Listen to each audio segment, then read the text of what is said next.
大人，就是这个贱种，他动用非法武器袭击我，蓄意谋害内城监护人口。你看看我的脸，我的眼睛，全是他害的。请您立刻把他抓起来，直接扔进废料熔炉。这位就是黑阶的土皇帝华莱士，也不知道他是不是一个喷射战士。华莱士大人，稀客，您怎么亲自来了？这小姑娘是我刚签下的专属药剂学徒，不是什么危险人员。那你就少跟我来这套。我手上有黑阶官方最高等级缉捕令，林16、林11，经实名举报，2人属于垃圾星无主流民，依据治安条例第3条，与无主人口等同于废弃废料。给你们2个选择：第一，自己戴上手铐跟我走；第二，我动手，3秒钟，开始选。妹妹，别管我了，你赶紧跑，他们手里是激光枪。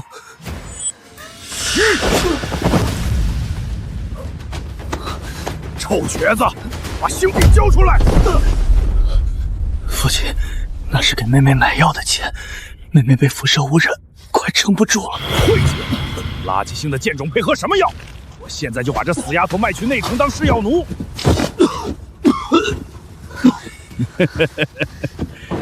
醒了，正好，起来和我去内城。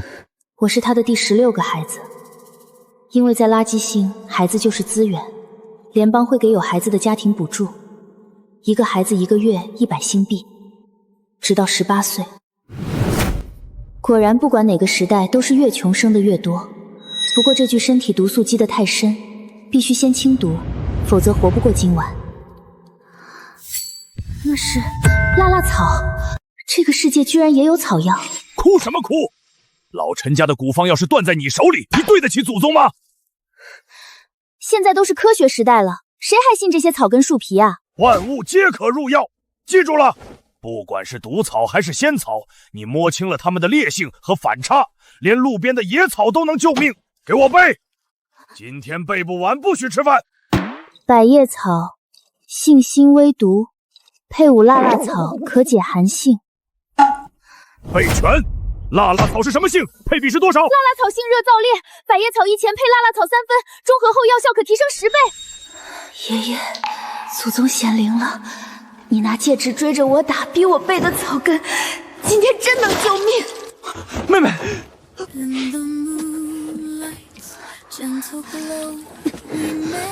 快来不及了，毒素攻心了。嘿，还能自己下地，挺好，省得我拖你。拖，下辈子吧。从今天起，只有我拖别人的份儿。古中医讲以热攻寒，以烈破瘀，辣辣草性热燥烈，正好把我体内的毒素逼出来。嚼草根儿，饿疯了！垃圾星上连耗子都不吃那玩意儿。16，你别吓我。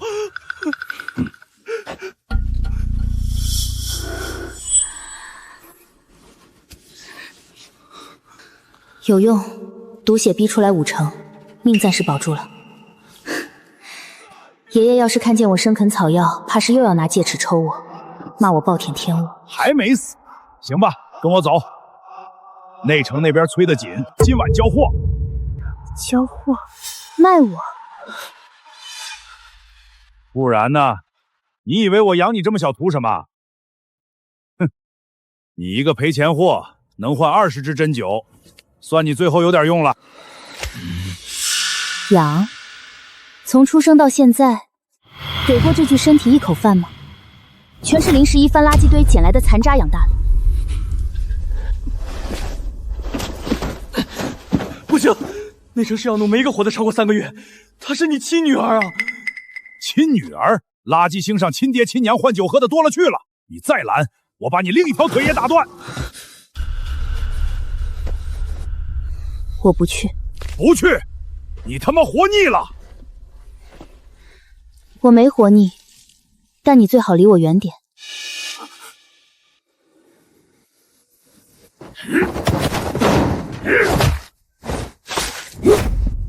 啊！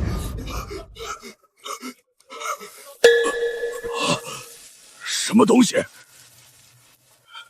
辣辣草，你刚才说垃圾星上连耗子都不吃的东西。你哪儿学的这些邪门东西？要么你现在滚出去，要么你继续跟我动手，我把这草汁全灌进你嘴里，顺着内脏一路烧穿，3天之内从胃到心烂成一滩泥。你敢啊！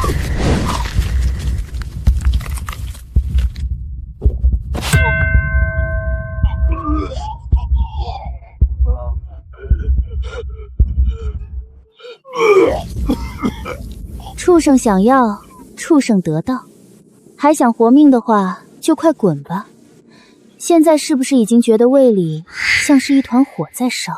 凭我10几年当牛马的经验，还能让你这种人渣骑头上？反了天了！你敢害你老子，你就不怕天打雷劈？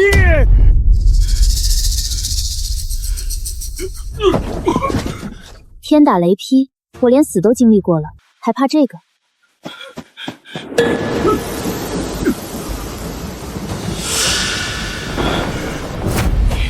你不是林16，你是恶鬼！你等着，12已经跟内城的李老爷谈好价钱了，明天他就带人来收你的尸。回去告诉林12，让他把价钱谈高点，别到时候连他的棺材本都凑不齐。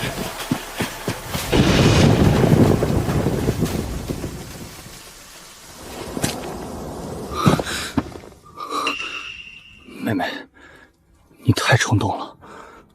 林12比父亲狠10倍，而且父亲他不会真的。骗他的，我不也吃了吗？就是让他难受几天。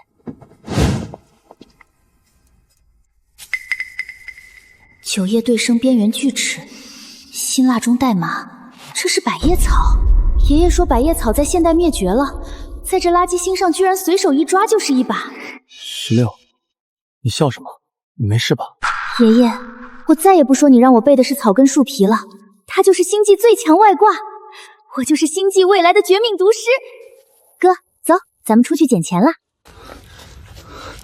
16，你说的捡钱就是来这儿挖野草，这些不顶饱也不好吃，连垃圾星的人都不吃这些。没错，但这不是拿来吃的，你们眼里连野草都不算的东西，比星币还值钱。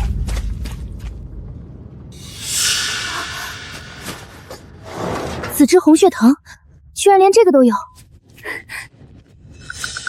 这个又是什么？看着像烂掉的菜叶子。紫金红血藤，金枝碰到空气就会氧化成紫黑色，涂在伤口上能止血生肌，内服能通路化瘀。那岂不是和愈合药剂一样？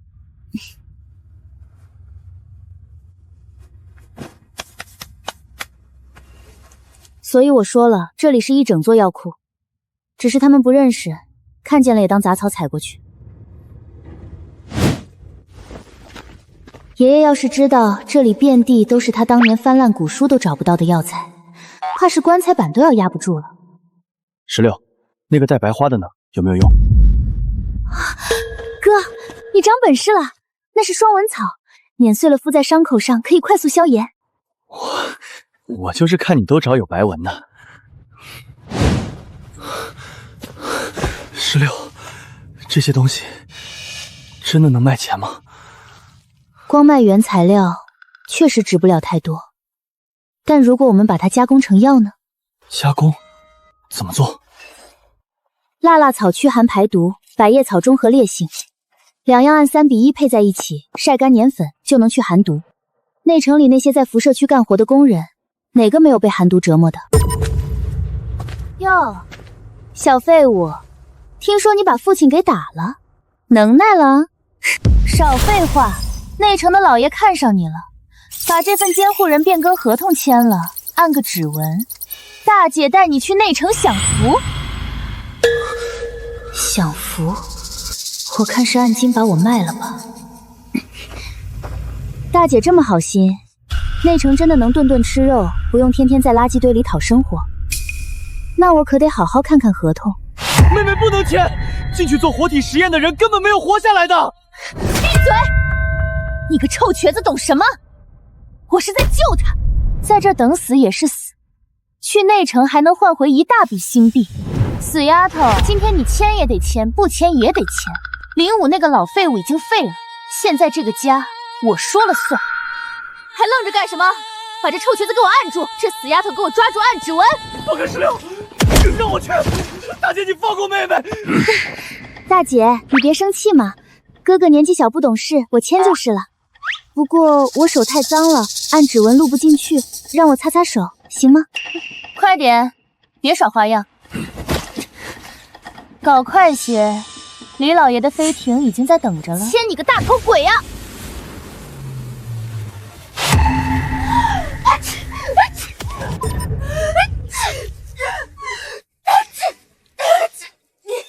你放了什么？我的鼻子还是，这鼻子还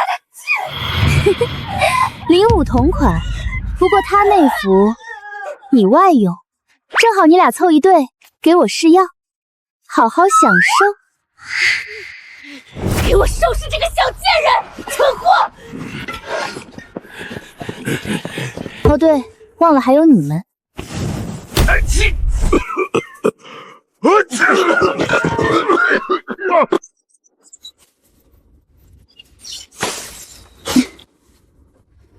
012，下次再来记得多带2包纸巾。16，你太厉害了！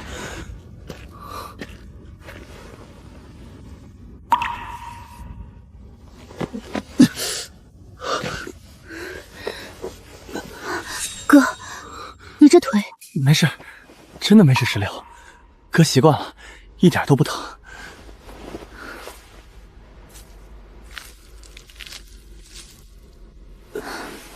别动，林武那个畜生！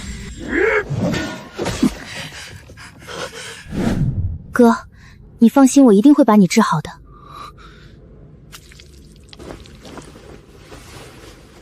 凉凉的，又有点热，好像没那么疼了。紫金红血藤专治淤伤旧患，但是现在我们找的这些草药还不能根治。16，你到底是什么时候学会这些的？你以前明明连草都没拔过几根，你现在简直就像是那些被追捧的天赋药剂师。前世那个在药碾子前被爷爷骂哭的少女，这辈子带着全部记忆重活了一次。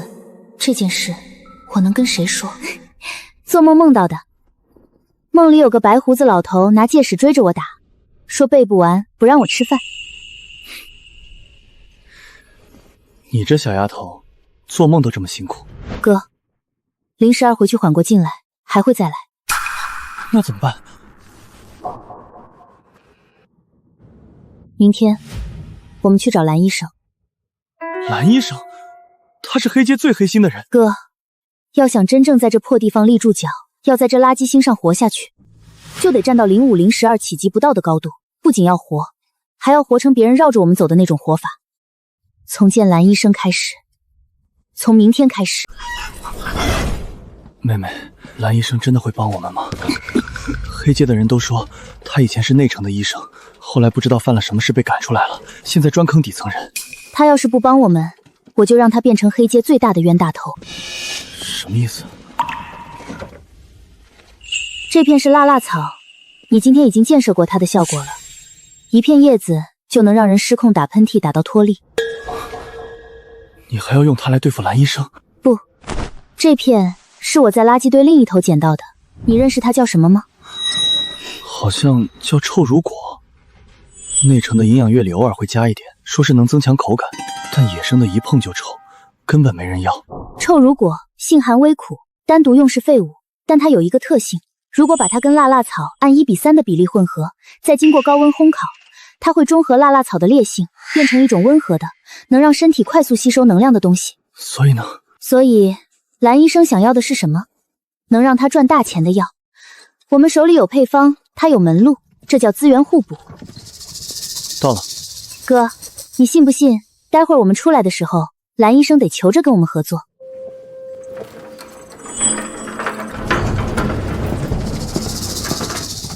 哟，2个小乞丐，打碎门前感应器的话，我把你们皮剥了做成标本。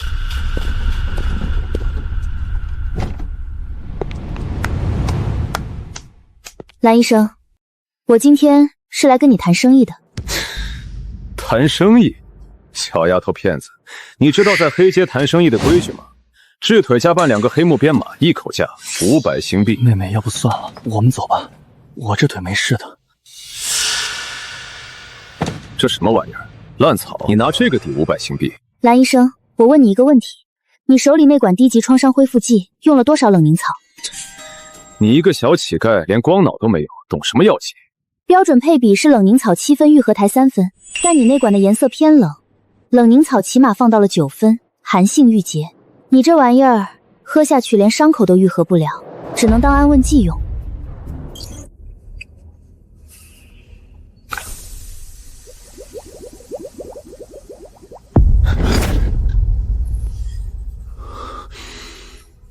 你刚才加了什么？亲，你可以先试试效果。愈合速度比常规药剂快了至少3倍。你这配伍方法还有多少种？你还认识什么植物？配方嘛，多的是。配方归我，渠道归你，利润分成我7你3。你接好我哥的腿，再办好2个黑护鞭马，生意成交，以后你就是我的独家经销商。你一个小乞丐，凭什么要7成？就凭你手里这管药，没有我，你永远做不出来。5-5，你5我5，外加免费治你哥的腿和办2个鞭马，这是底线，没得商量。6-4，另外还得给我们俩准备光脑。黑街的市场太小了，我要做全网的生意。行。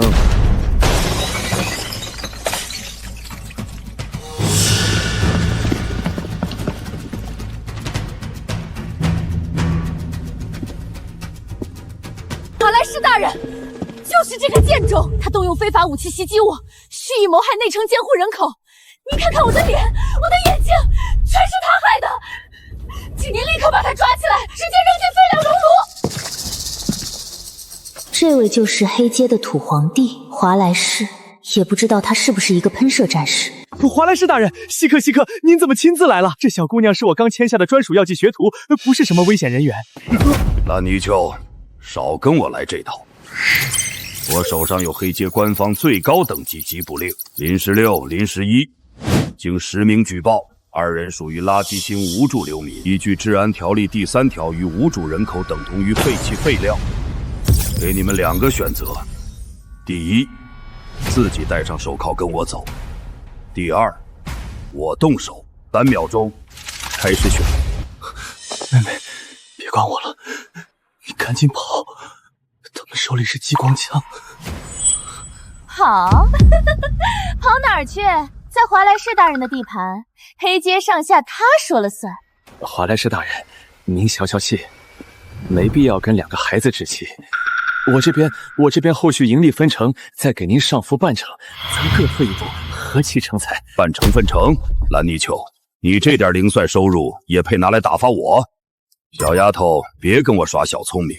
黑街之内，我就是规则，我就是法理。无编码流民等同于废弃垃圾，也不是没别的办法。1个月上交1万星币垃圾治理税，否则下个月熔炉就是你们兄妹2人最后的归宿。华莱士大人，您太高看他了。就这种底层蝼蚁，累死累活捡1年垃圾都攒不下50星币。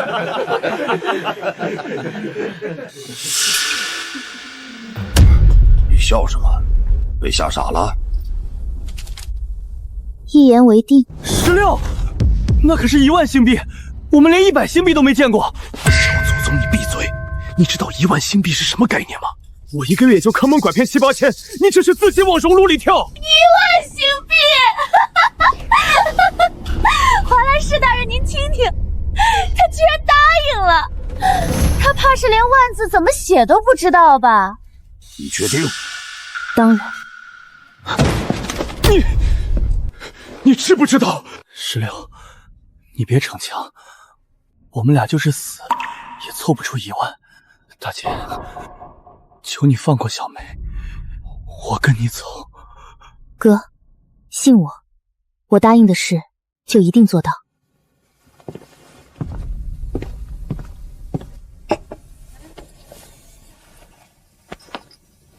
干什么？华莱士大人说1个月交1万新币垃圾治理税，不知道能不能提前缴。蓝医生，借您一支制胜器。你又要做什么药？1个月1万新币，这点钱对华莱士大人来说是零头，但对我016来说，是我站稳脚跟的第一步。你16，这是驱寒散的提纯浓缩液。您手下的兵在矿区巡逻回来，10个有8个被寒毒浸的关节变黑。1滴浓缩液兑1升温水泡脚，第2天照常出城，效果比内城的针剂快3倍。我当着您的面自己扎了1针，说明这东西没有毒，没有副作用。到时候我交的不只是1万新币，还有比内城便宜10倍的药剂，覆盖整个黑阶矿区，给你们这些星际文盲来点小小的中医震撼吧。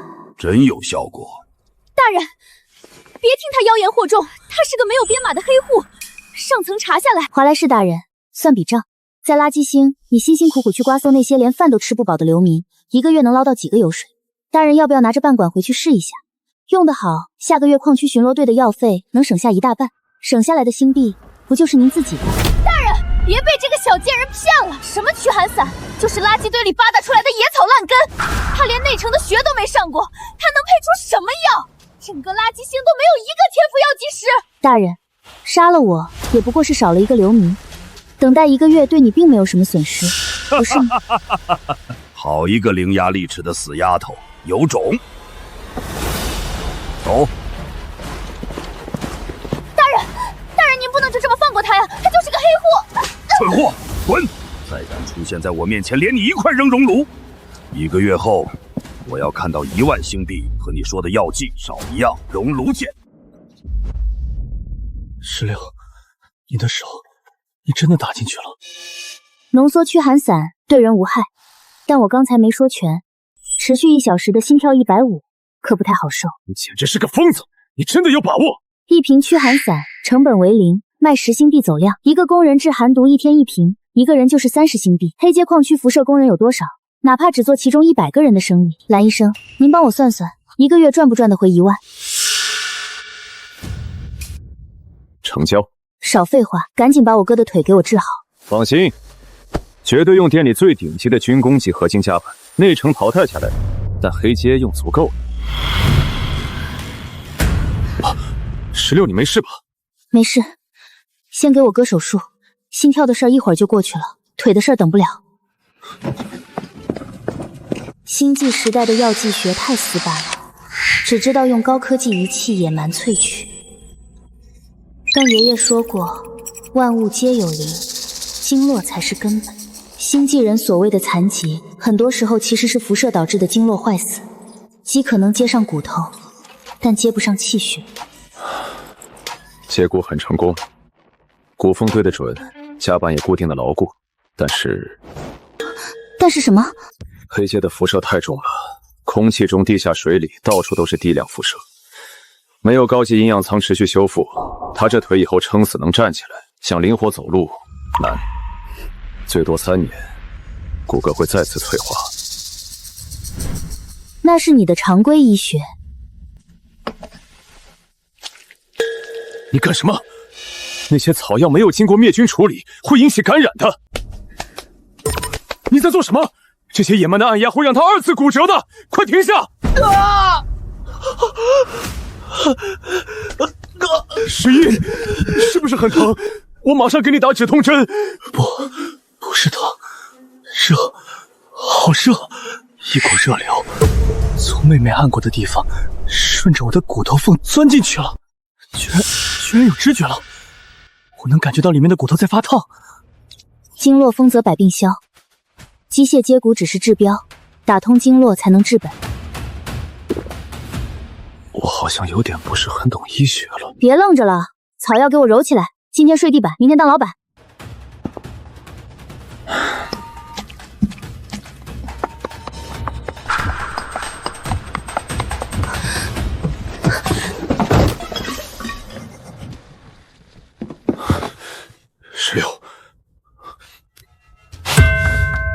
16，蓝医生这是怎么了？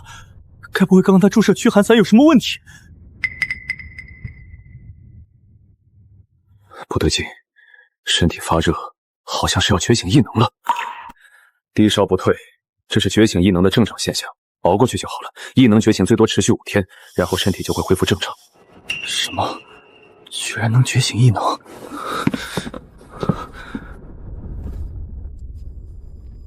不过感觉16体内变动很小，很可能觉醒失败。我们尽量别告诉他。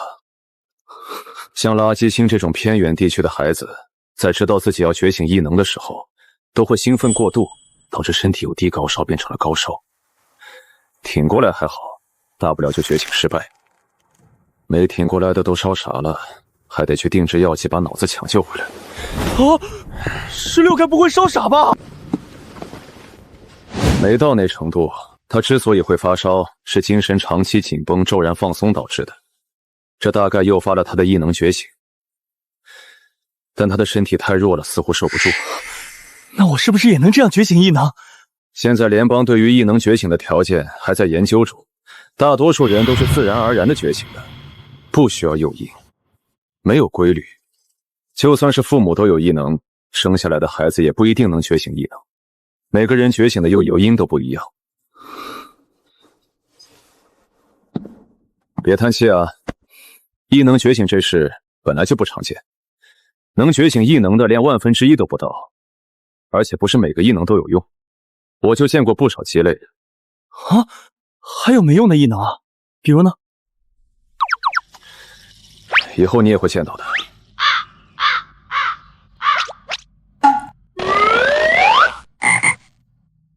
不开点药吗？不用，你当治疗舱是白躺的吗？那点低烧是异能觉醒的余波，退不了，只能自己熬过去。让他好好休息就成。觉醒异能很耗费体力，多给他补充营养，别饿着他了。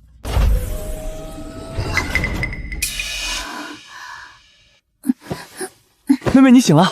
怎么回事？全身骨头跟被人拆了一遍又重新拼回去一样，哪儿都酸，喉咙也疼。我是得绝症了吗？绝症倒不至于，你身体本来就被辐射掏空了，又熬了那么久，精神一松，免疫系统就崩了。发烧烧了一整夜，把你那点底子全震散了。现在你全身的细胞都在重组修复，跟刚跑完100公里没什么两样。手怎么有点热？发烧留下的余温吧。蓝医生说你烧退的差不多了，就剩点低烧，自己熬过去就行。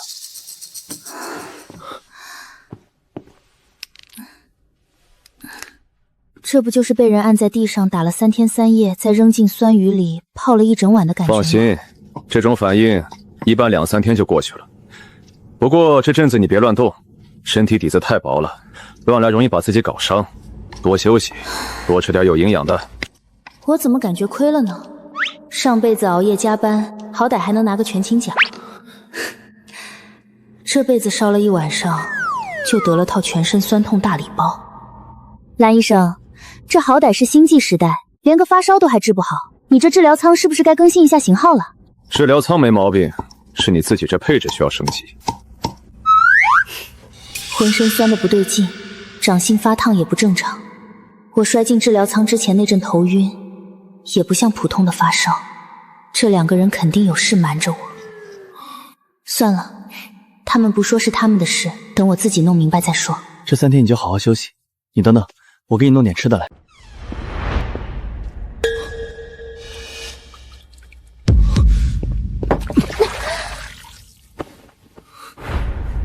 你烧还没退干净，泡冰水。你是嫌自己病得不够重？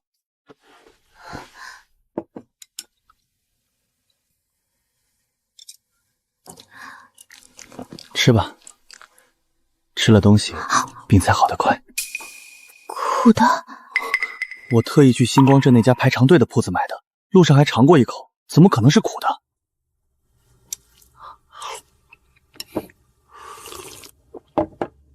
不苦啊。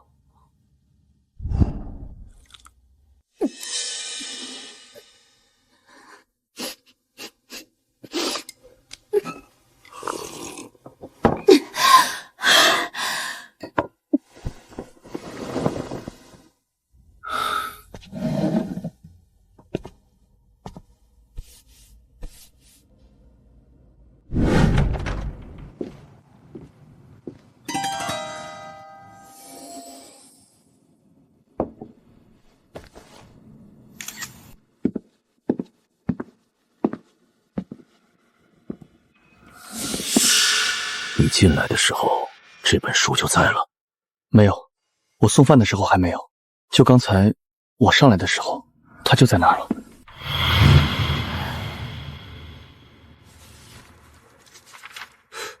他这应该是觉醒了。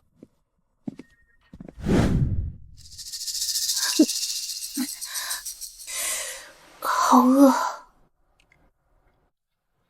算了，睡着了就不饿了。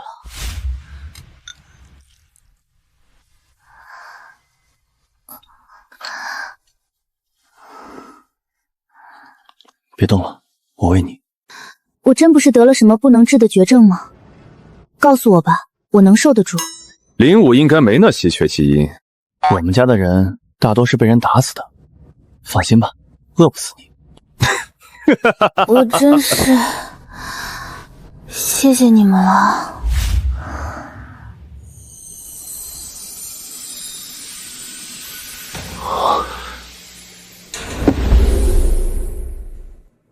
这是成了。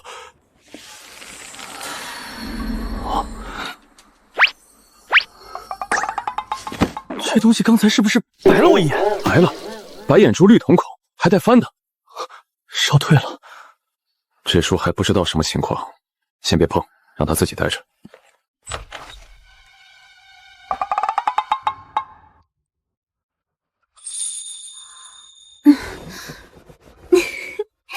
看来蓝医生没骗人，低烧过了就好了。好漂亮的书，谁送的？谁送我的笔记本？我太喜欢了！这么看着我干嘛？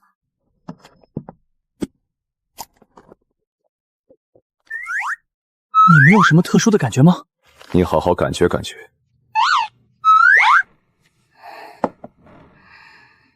这是异能？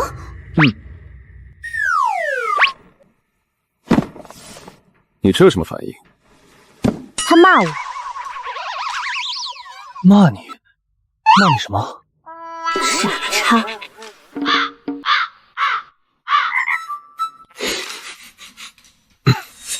我可是幻想过我觉醒异能的。木性异能多好啊！我要当药剂师的嘛。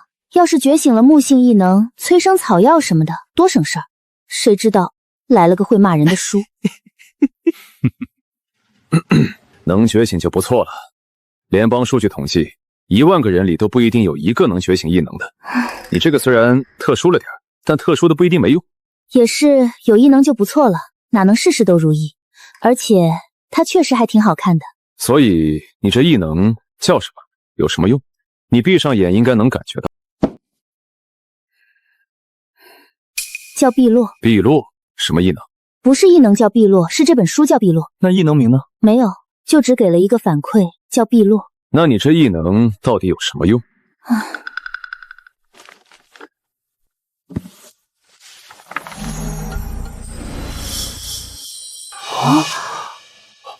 我们自己都不知道，这熏肉肉吃10颗就有10分钟效果，你是怎么知道的？将这东西挪远点，臭死了！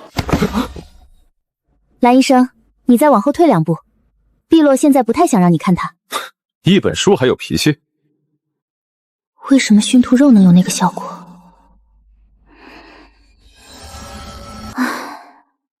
那你再问问，我们什么时候报复？我只是一本书，不是许愿池，做什么美梦呢？怎么样了？他说什么？他说他只是一本书，让我别做美梦了。行吧，一本书就一本书，能用就行，脾气大点也无所谓，不比木系异能差。我当初想要木系异能，就是想更好的了解植物，现在它比木系还全，什么著述都给了。白简这种异兽，除了一身皮，还有什么用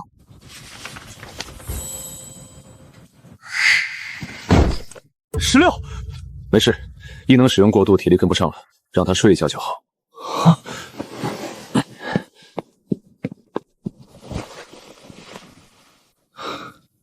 得，才清醒没多久，又晕过去了。推。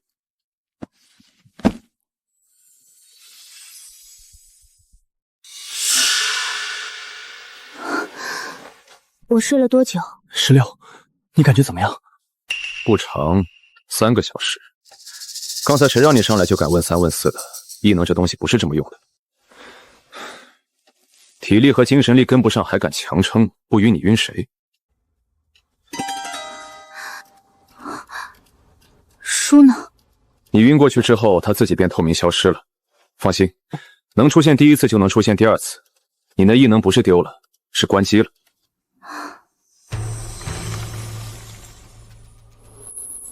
矿区什么意思？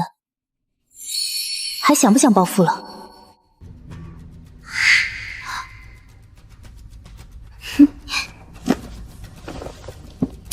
别收拾药了，动作快！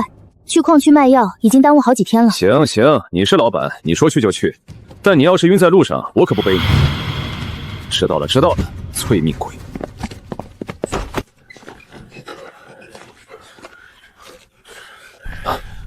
我活了40年，头一次心虚自己像个卖假药的。这药比真药还真，怕什么？站住！干什么的？矿区不许摆摊儿。兰氏诊所的流动医疗许可，上面有华莱士大人的签字。华莱士大人什么时候管起卖药的事儿了？行吧，进去，别挡着门口。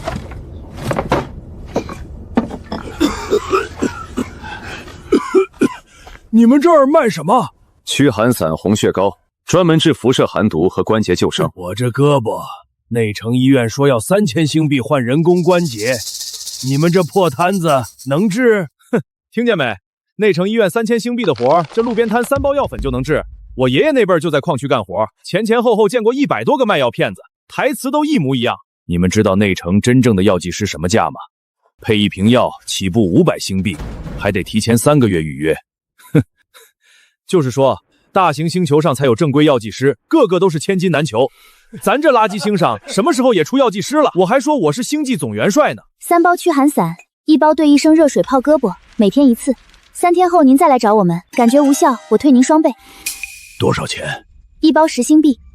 哼，听见没？10星币1包，3包就是30星币，1份营养液才10块钱。你们算算，这3包破草粉够买3份营养液了，就换几包不知道什么玩意儿出来的泥巴。营养液好歹是真能填肚子的。老李叔，你这胳膊内城大夫都没辙，这3包草粉能有啥用？我看还不如去买瓶酒，起码喝完还能迷糊一觉。行吧，就当买3碗汤喝。要是没用，我下次真来找你退双倍啊！说到做到。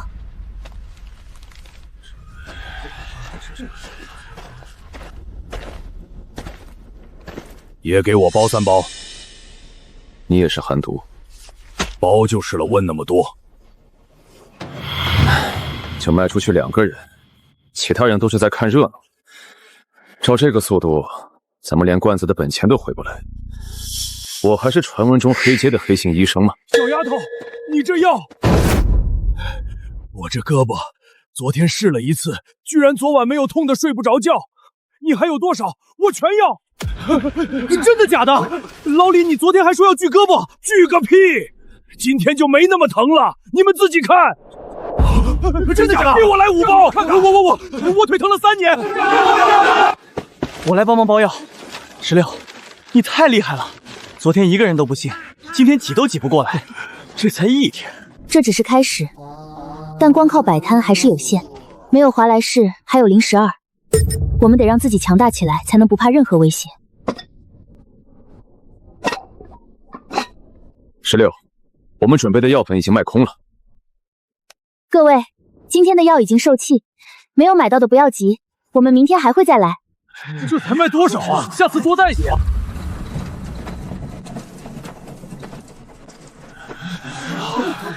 来了！你们总算来了，还以为你们今天不来了。昨天还担心没人来，今天这架势，跟赶集似的。老李叔，昨天的药真有用，不是哄人的吧？哄你干什么？我胳膊在这摆着，你自己不会看啊？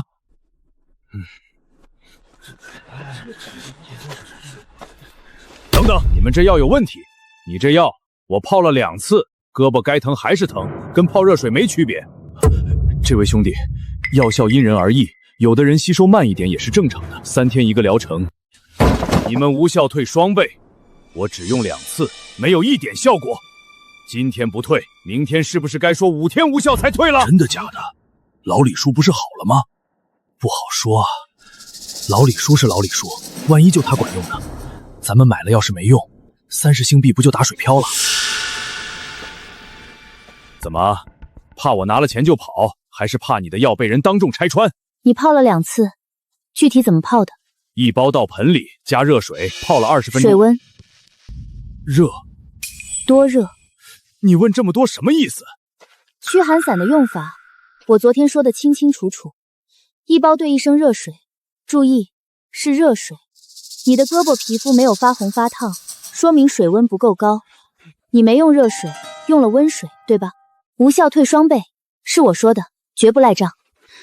但前提是按照正确的方法用。这份是新的，今晚回去按我说的水温泡1次，明天来找我，有效你再买，无效30星币翻倍60，我1分不少退给你。小伙子，我也用了2次，真管用。你这泡法要是错了，冤枉人家了，多亏呀。也是，人家老李叔这胳膊大伙都看见了。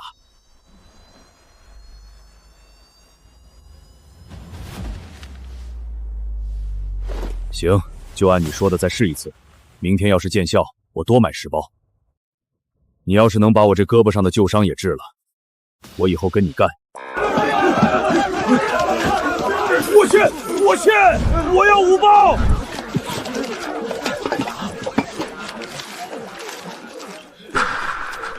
是时候进行下一步了。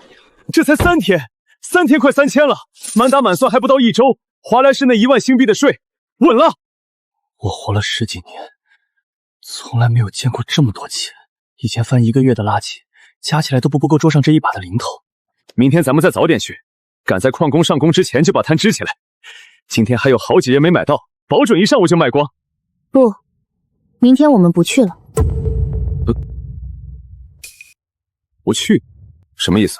矿区那边正热着呢，今天那排队涨得都拐弯了，这时候断掉，基础药卖的再多，也是1包10星币，太慢了。那妹妹你打算怎么做？矿区那边不能断，但不是我们亲自去，从里面挑几个人做分销，口口相传比我们摆摊快100倍。要给他们，让他们自己卖，拿货价7星币1包，他们卖10星币，中间差价是他们的。我们给成品，他们只管卖，这样我们不用天天跑，矿工也能买到药。你这是把矿区交出去了，这主意不像是你现想的。你什么时候琢磨出这套分销路子的？他说的，我刚睡醒那会儿翻了一眼，他把矿区的几个人标记出来了。连分销方案都是书报你写的了，你这异能比木系还省脑子。省不省脑子不重要，重要的是他能用。走吧，趁着老李叔他们还没下工，把这事敲。林老板，蓝大夫，你们怎么又来了？还要卖药？李叔，今天找你们是有一件事想商量。以后的药每包7星币，你们拿去卖给矿区的工友，爱卖多少你们自己定，10块也行，15也行，中间的差价归你们自己。你的意思是，我们帮你卖药，你给我们按拿货价，我们赚多少算我们自己的？对，我来供货，你们自己定价，自己卖，自己管账，我只收7星的拿货价，卖多少赚多少都是你们的本事。但是有一点，必须是大家都能负担的价格。林老板，你是说真的让我们来帮你卖？不是，我们就是挖矿的，卖东西这事儿哪是我们干得了的？再说，你这是赚钱的买卖啊，就这么交给我们，不派个人盯着？对啊，我们是矿工，是矿区里最底下的人，你就不怕我们把药弄砸了，或者账目对不上？为什么要派人盯着你们？7块钱拿货，卖10块还是15，都是你们的本事，卖不掉的算我的，卖得好的你们多赚。这笔账你们应该比我算得清楚。而且矿冲区3000多个人，你们认识的人比我多，谁家腿疼，谁家咳嗽，谁家孩子被辐射烧了，比我清楚100倍。我不交给你们，交给谁？你就不怕我们拿了药不给钱？我们这些人穷惯了，什么脏事都见过。李叔，你上回买那3包药的时候，30个星币，你是用捏得最紧的那只拳头攥着递过来的，怕我嫌你钱重。你这种人拿了药不会不给钱。可是我们以前没做过买卖，万一喊不来人，万一大家不信我们，那就让他们信一次，一个好了，下一个就信了。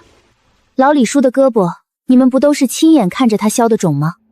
你们说话比我说话管用。那明天我们先拿多少包？怎么碰头？钱怎么给你？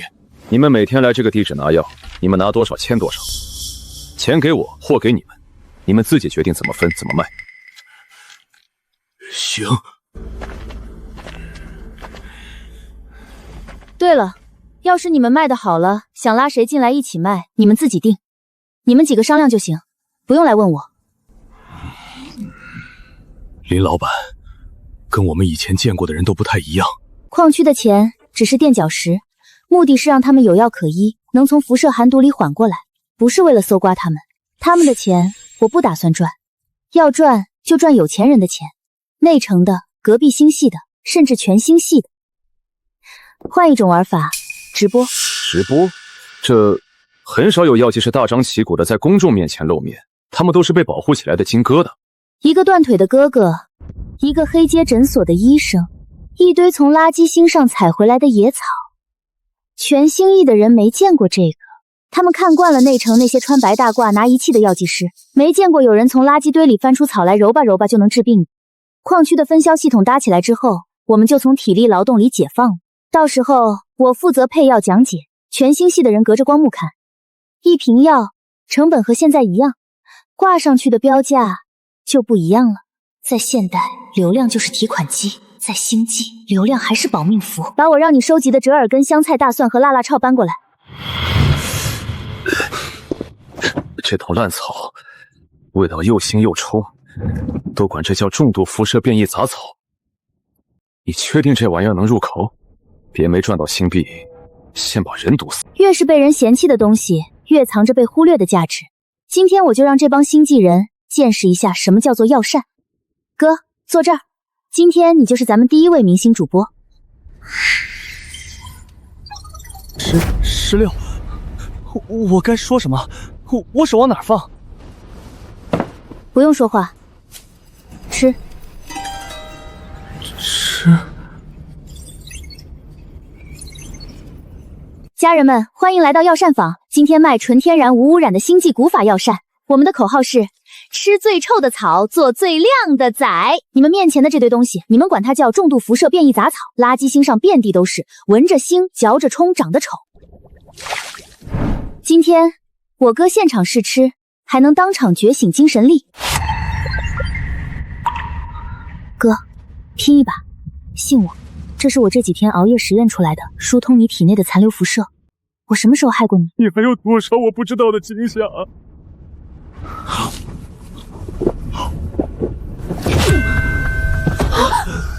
完了，出人命了！主播涉嫌直播投毒，真的出事了！快把氧！热，好热！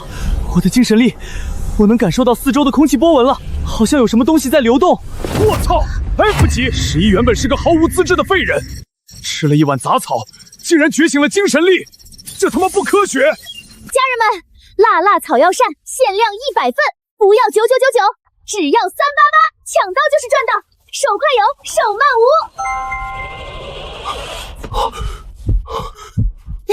少卿，我们现场发货。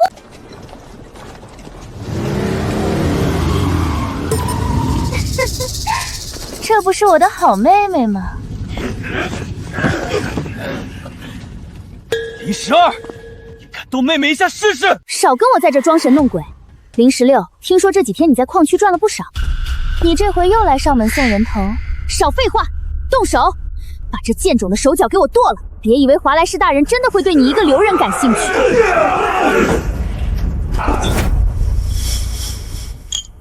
来得好，今天研发部推出第2款单品——香菜大蒜腹泻催武剂。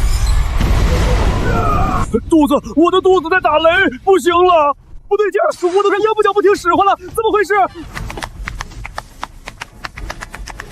你们在干什么？我让你们砍他，你们在这跳舞，起来啊！别急，大姐，你也有份，好东西要大家一起分享。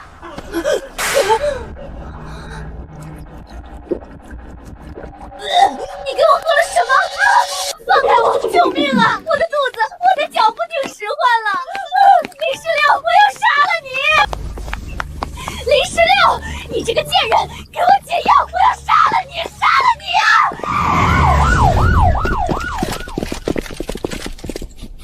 怎么回事？谁在黑街聚众闹事？副队长，救我！林石榴投毒，快把他抓起来关进熔炉！离老子远点儿！恶心死了！哎呀，这不是16老板吗？华莱士大人特意交代过，以后16老板在黑街横着走。这疯婆子冲撞了您，副队长，我这批货可是要按时给华莱士大人算分红的。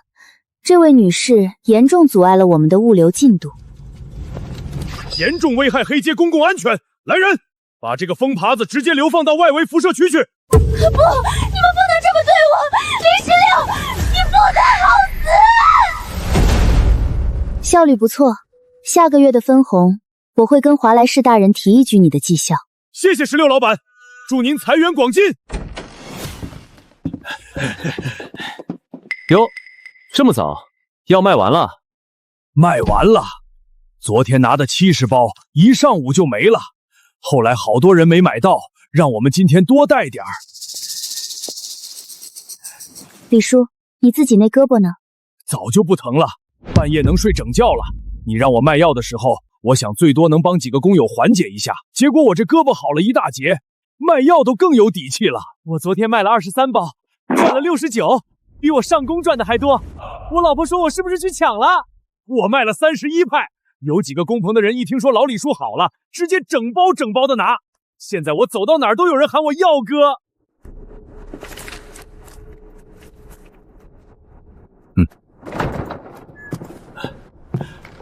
大哥，你老婆生了？前天生的，之前还在愁怎么养活，那些营养液连自己都喝不饱。结果昨天卖了一整天的药，赚了200多，够买1个月的营养液了。我在这矿区干了一辈子活，没想过有一天日子能过得这么顺畅，是你们给的。我老婆说，她这辈子没见过这样的事儿，没见过这样的人。让把孩子带来，当面感谢你，还让我跟你说，我们不会背叛你，这事儿我们会一直干下去。既然你们这么说，那我也有一个事想跟你们说。你们家里有没有人能过来帮忙揉药粉、包药包？我们现在人手不够，现在市场慢慢打开了，需求量上来了，包药的速度跟不上卖药的速度。你们家里有谁手巧的、闲不住的，可以来诊所帮忙，按包算钱。1包1个星币，干得多拿得多。来的人你们自己挑，你们信得过谁就带谁来。还是那句话，你们自己管。真的吗？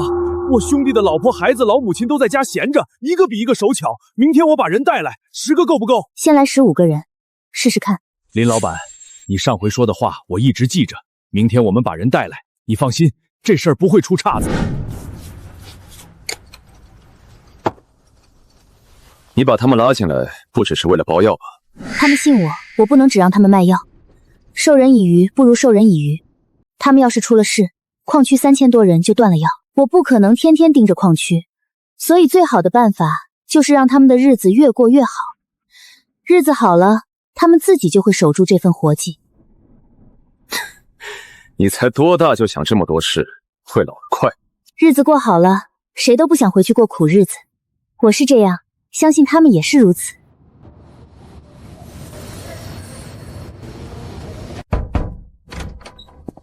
林老板，人我带来了，都是矿区的人，手都巧，干活利索，不偷懒儿。好，以后不用叫我林老板，叫我16就行。那就开始吧。蓝医生，你先把人和药安排一下。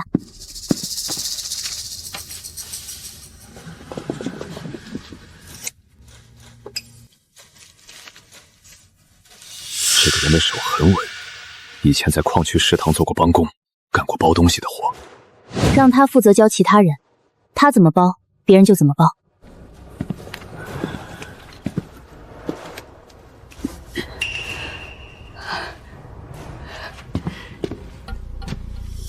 谢谢你。谢我什么？我以前在矿区食堂帮工，手没停过，1个月就50-60星币。今天一上午，我包了100多包，按你说的，1包1个星币。我从来没想过一天能赚这么多。我们这些人都是被挑剩下的，从来没干过像样的活。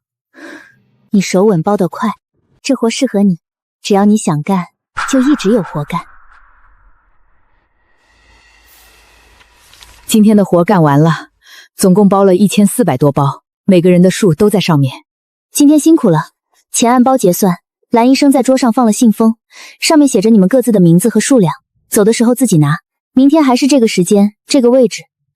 来不了的，提前让人带句话就行。我明天还来。那个，林老板，我女儿能来吗？她手也巧。你女儿多大了？15，手脚麻利，干过矿区食堂的杂活，就是怕你们不收这么小的。明天带她来。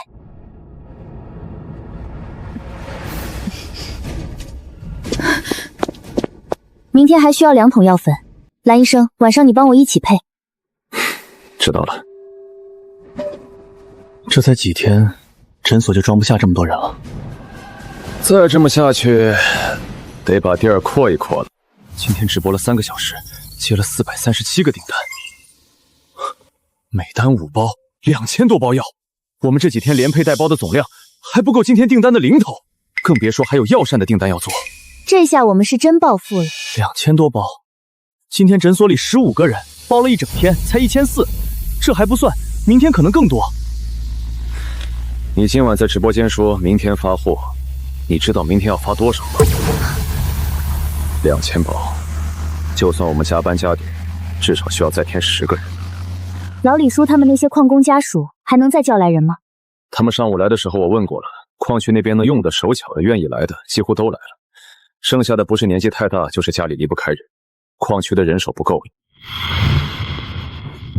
那就不从矿区找了，黑街外围那些住在废弃管道、废料堆里的流民，找手脚干净、没有案底的，能干活就行。流民？他们连固定的住址都没有，今天来了，明天可能就走了。你让他们包药，能靠得住吗？靠不住的人在哪儿都靠不住，靠得住的人在流民堆里也靠得住。你让老李叔去传个话，要找那些想从流民堆里出来的人，不是混日子的人。这一片我认识几个，都是在这里住了好几年的，没犯过事，干过一些杂活，现在没人给他们活干了。老李，你带这么个小丫头来干什么？有活干，包药，按件算钱，每天结算，管1顿中午饭。想来的就去蓝氏诊所。包什么药？有危险吗？没有，就是揉药粉包油脂封口，手稳就行。干一天有一天的钱，不欠账。出来。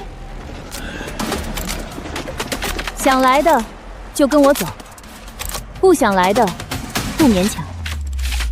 明天还想来的，明天自己过来。诊所早上9点开门，下午6点关门。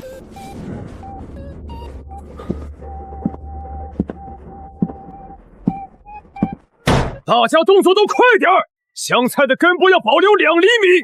16说了，质量就是我们的生命线。妹妹，爆单了，全是内城那些边缘贵族和军校生下的单，咱们根本熬不过来啊！熬？现代社畜从不靠体力硬熬，我们靠的是体系和流程。大家听好了，我知道你们在黑街被当成垃圾，没有编码，随时会死。但在我这里，不看编码，只看 KPI。从今天起，正式实行现代流水线管理。第1组负责粗加工，第2组负责高能萃取，第3组负责密封打包。16老板，那我们的工钱怎么算？底薪每天50星币，完成基础指标包吃包住，伙食标准是放了辐射净化剂的白米饭。如果谁的组产量第一，额外奖励1管 F 级基因恢复剂。1天50星币，还包白米饭。老子跟着治安队当炮灰1个月也拿不到50星币。16老板，以后我的命就是您的。谁也别跟老子抢，第一组的产量冠军老子拿定了。16，你这套 KPI 和包吃包住，简直比毒药还厉害。这就叫牛马的觉醒，给够利益，流米也能变成最可怕的生产力。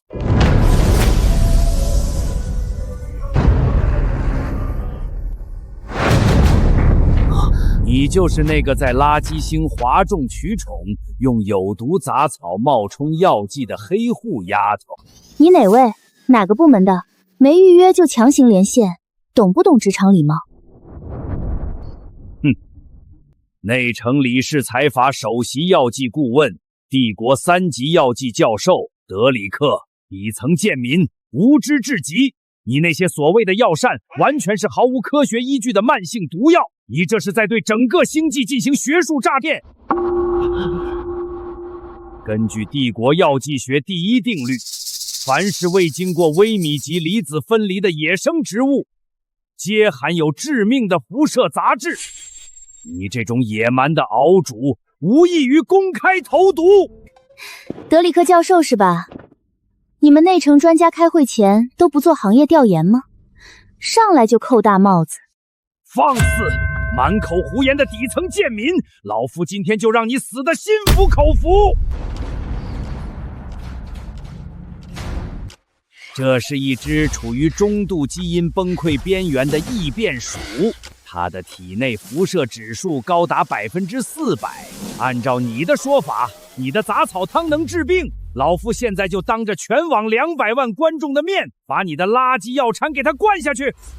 要是他爆体而亡，你今天就得进帝国重刑犯监狱。行啊，既然德里克教授主动送上门来当测试工具人，那我也不能不给面子。现在就全星际直播。蓝医生，去把我昨天做出来的驱辐射汤拿过来。德里克教授，接好了，这叫温阳驱寒以毒攻毒，给他灌下去，保证药到病除。冥顽不灵！今天老夫就亲手撕碎你这个黑户的骗局！哈哈哈哈！看到了吗？基因彻底崩溃，他的身体马上就要B 辐射指数由400%降至65%，生命体征恢复平稳。不可能，这不可能！纯天然的杂草怎么可能绕过分级器，直接净化基因辐射？行了行了，别看了，加班费少不了你们的。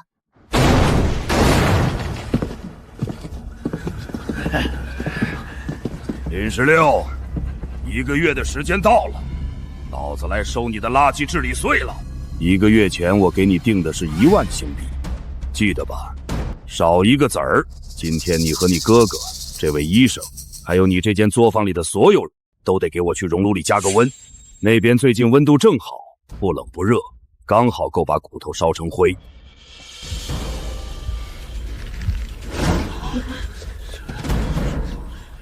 华莱士大人，急什么？刚到月底你就急着来催业绩，不知道的还以为你急着去投胎呢。12000星币。现在华莱士大人，履行你的承诺，把属于我和我哥的合法居民编码拿出来吧。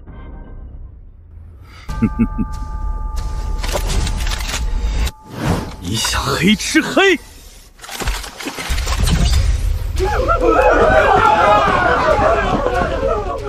黑吃黑，小子，这里是黑街，老子就是规矩。这2张破编码，老子要是给了你们，以后还怎么用这个由头来拿你们的分红？职场最忌讳的就是不讲契约精神。现在把你们配方全部交出来，从今天起，这间作坊姓华莱士，你和你哥还有那位医生，老老实实当老子的摇钱树，否则现在就送你们上路。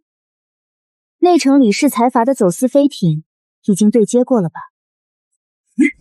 你怎么知道李氏财阀？若想人不知，除非己莫为。你以为你瞒得很好？李氏财阀在内城的学术界丢了这么大的脸面，他们放不下高傲的身态，在网上跟我对线，所以就买通了你，对吗？知道了又怎么样？老子也不怕告诉你，上面下达了死命令，3天后对黑街进行全面的无主人口大清洗，所有没有合法编码的底层垃圾，全部都在抹杀名单上。完了，彻底完了！财阀要动手，谁也活不下来。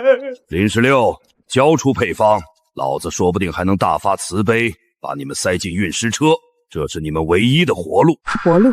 华莱士，我好不容易在这拉起了队伍，正准备做大做强。3天是吧？回去告诉你的主子，这黑街他们进得来，但能不能出去，得看我的锅答不答应。动手！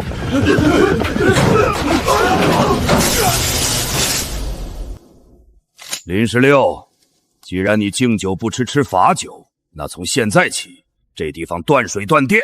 还有你们这帮底层垃圾，听好了，内城李氏财阀的清洗费3天后就到，识相的，现在就给老子滚出这间作坊！谁再敢帮他熬一碗药，老子现在就送他进熔炉！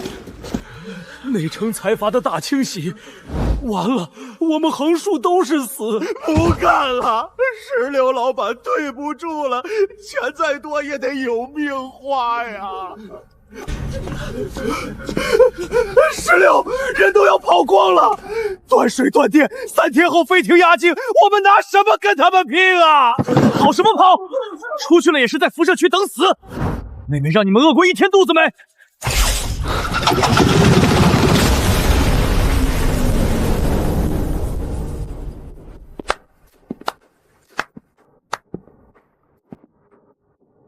都把包袱给我放下，开饭了。这是纯天然的白米饭，里面居然一点辐射杂质的异味都没有。只要你们走出这扇门，3天后就是飞艇下面的一缕灰。但如果留下来跟着我林16，我不敢保证你们大富大贵，但我保证让你们每天都吃上这种白米饭。甜的，真的是干净的米饭。妈的，横竖是个死！老子在黑街像狗一样活了30年，16老板，老子不走了，跟他们拼了！不走了，跟他们拼了！很好，拿好你们的饭碗，吃饱了，连夜开工。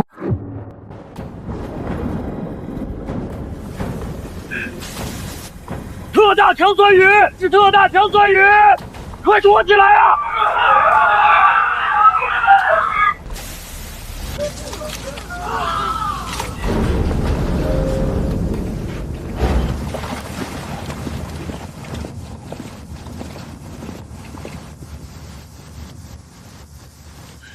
黑街的工友们不要慌，16老板奥特效防腐药膏，所有人排队免费领1盒，1个先需8盒，签到签得，不收1分钱。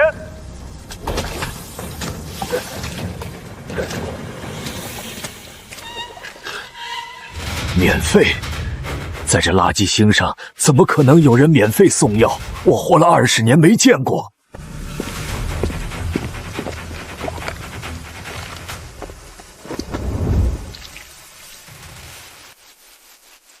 废话少说，抹上它，去雨里站着，别蹲着，站着。神了，真的不疼了！这雨落到身上变成温水了！16老板，救命啊！排队，人人都有，别抢，别抢，今天的药就没了。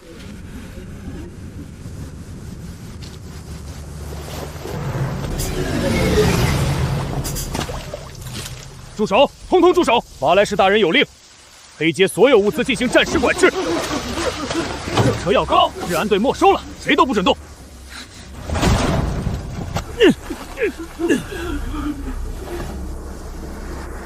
工友们，这药膏是你们活命的本钱，现在有人要抢你们的活路，你们答应吗？谁动药膏，老子弄死谁！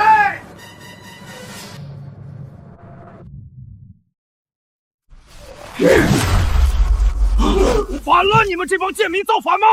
华莱士大人一句话就能把你们通通扔进熔炉。你们有多少人？10个、20个？华莱士大人手里有300个持枪的治安队员，你们这帮拿铁管的流民，拿什么跟治安队拼？识相的让开，让开！去你妈的华莱士！以前不给活路就算了，把我们赶到黑街最外围的废料堆里住，营养线限量供应，生病了自己扛。现在连16老板救命的药膏都要抢，以前不给活路，现在连活都不让活了。横竖是个死，今天谁敢动16老板，老子先拉他垫背，治安人来也一样。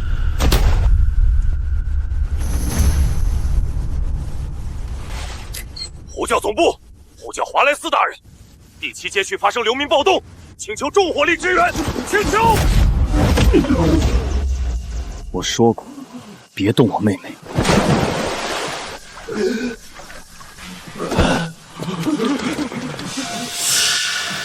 我们凭什么还要跪着等死？工友们，操起你们的家伙，把这帮不把我们当人看的畜生掀翻！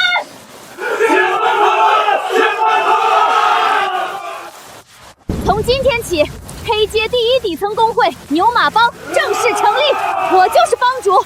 只要进了我牛马帮的门，就是我罩着的正式员工。谁敢动我牛马帮1个员工，全帮上下虽远必诛！参见帮主！参见帮主！参见帮主！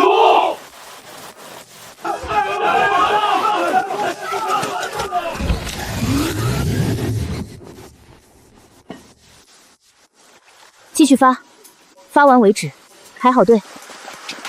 牛马帮，黑街女红，那个该死的黑妇女丫头，居然敢组织贱民暴动！大人，现在黑街90%的流民和拾荒者都加入了那个牛马帮，咱们的人根本进不去街区。废物！带上所有人，把轻型装甲车和高压激光炮给老子拉出来！老子今天要把那个破作坊夷为平地，把林16那个贱人碎尸万段！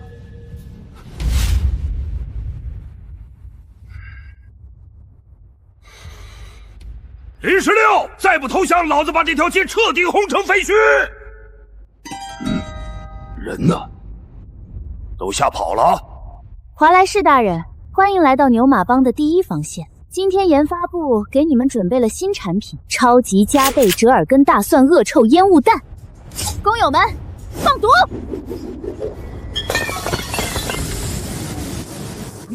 这什么味精？我眼睛瞎了！有毒，是精神污染！孩子，这到底是什么概念级毒药？防毒面具居然防不住！牛马帮，冲啊！痛打落水狗！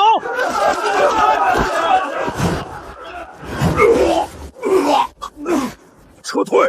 快撤退！这帮疯子不是人！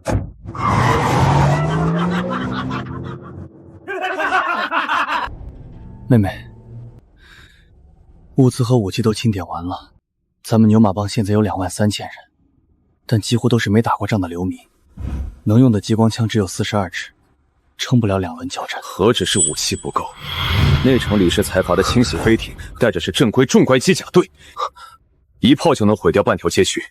我们手里这些烟雾药剂，顶多糊弄一下华莱士的治安队。那也得打，难不成坐着等死，任人宰割？蓝医生，从你进门开始，眼神总下意识往怀里藏，都到这份上了，你还打算藏着底牌不肯拿出来？瞒不住你，这是我从内城带出来的要命机密文件。这是什么？这里面记录了李氏财族这几年在黑街秘密做人体实验的所有核心数据。他们这次所谓的街区清洗，是他们研发的危险药剂到了最终实验阶段，打算用我们整条街2万多条人命完成最后的数据采集。拿底层人命做实验牟利，这群财阀当真是贪婪歹毒，毫无底线。档案里还有李氏所有飞艇机甲的原始能量构造图，就是他们最大的破口。但我精神力受损，破解不了这层高级防护。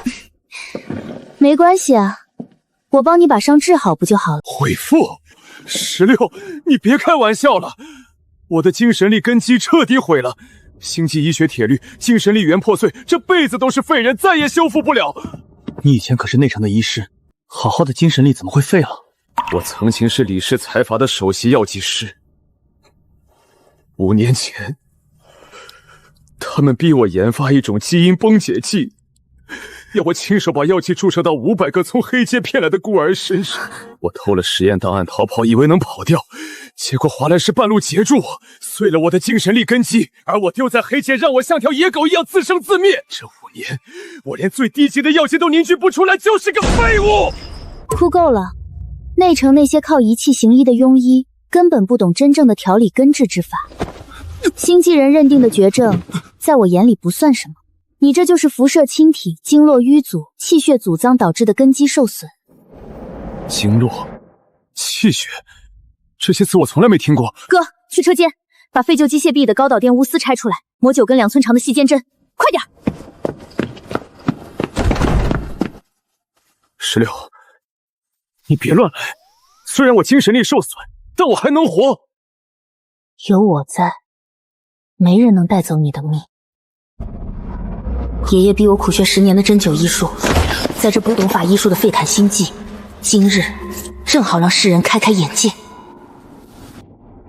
老蓝，闭眼。16，千万小心，稍有偏差我就彻底废了。闭嘴，痛苦过后便是新生。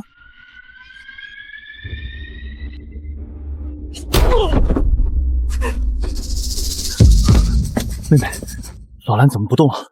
是不是出事了？他现在气血逆行，经络重组，一动就会血管爆裂。星际辐射锁死了他的周身经络，如同干涸堵塞的河道。那我就以物丝引能，草药活血，强行疏通经络，重塑根基。好疼，好快要炸开了！撑住！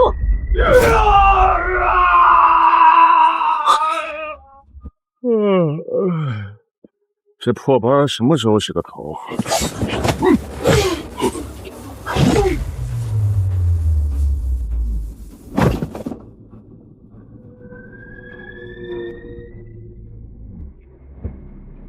找到你了，华莱士大人有令，作坊核心人员一律格杀勿乱。敢杀我妹妹，必死无疑！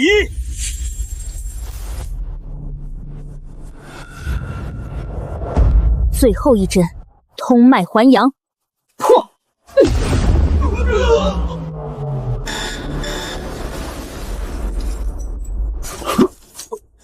我的精神力回来了，不仅回来了，还突破了。我以前测过，最高到过1级中段。D级，新的，之前堵住的经络现在通了。精神力恢复到 C 级初段的正常流通量，以后能稳定用，不用谢我，用完的针要还我。从今往后，我蓝某人的命就是你的。你让我做药我就做药，你让我整理档案我就整理档案。活着就好好做事，档案在我桌上，你自己拿过去看。李氏财阀想灭我们，那我们就先发制人，在他们动手之前先掀了他们的老底。这份文件是财阀12号矿产转运站的内部调度记录，上面有一组手写的修改备注，笔记跟文件本身不是同一人。备注里写了，转运站的物资其实没有按调度表运往指定仓库，而是先运到内城东区的一个附属仓库，停留4到6小时，然后再重新装车运走。4到6小时，这个时间长度够他们做2件事：第一是拆包换标签，第二是把物资从正经货柜转移到不登记编号的暗格里。你顺着这笔调度记录的签名链查下去，看这份备注笔记是谁签的。查到名字之后不用告诉我，直接去查这个人名下挂了哪几家公司，公司注册地有没有重复。行，天黑之前给你结果。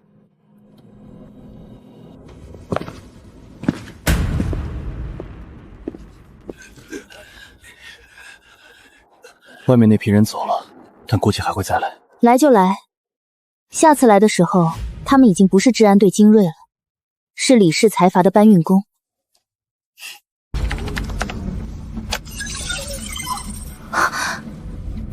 搞定！李氏财阀所有清洗飞艇的飞行路线，还有他们机甲的全部弱点数据，全都破解出来了。内城公告：鉴于垃圾星外围第7街区辐射指数严重超标，已演变为重度精神污染院，为维护帝国生态，李氏财阀将联合治安队对该区域进行人道主义全净化清洗，请无关人员切勿靠近。这些内城人太冷血，根本不把我们底层百姓当人。和身居高位的财阀硬碰硬，最是愚蠢。他们想用舆论压垮我们，那我就反过来，让全网都看清他们的真面目，瞬间来一波融资。各位网友，跟大家说件事，李氏财阀3天后就要带人踏平我们黑街作坊，可惜了，我们刚研发出特效药药膳，专门缓解贵族和军校生精神力躁动。绿豆百合安抚剂，现在全网开启付费预约，一份3000新币。倘若3天后我抵挡不住，遭遇不测，所有预约费用概不退还，就当诸位给我们牛马帮的心意。上链接。我操，卡在 C 级3年了，天天头疼的想自杀。财阀的药剂只有30%的安抚率，还卖10万一支。李氏财阀，你们多管什么闲事？谁敢动16老板，就是断我儿子的命根子。我儿子可是第一军校的尖子生。系统提示：预约成功5000份、3万份、10万份，账户余额5000万新币、800万新币、3亿新币。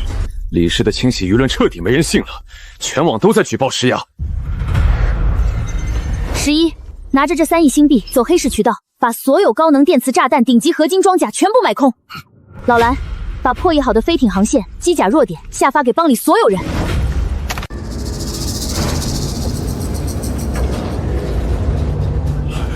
来了，是内城的正规舰队，太庞大了，根本没法打。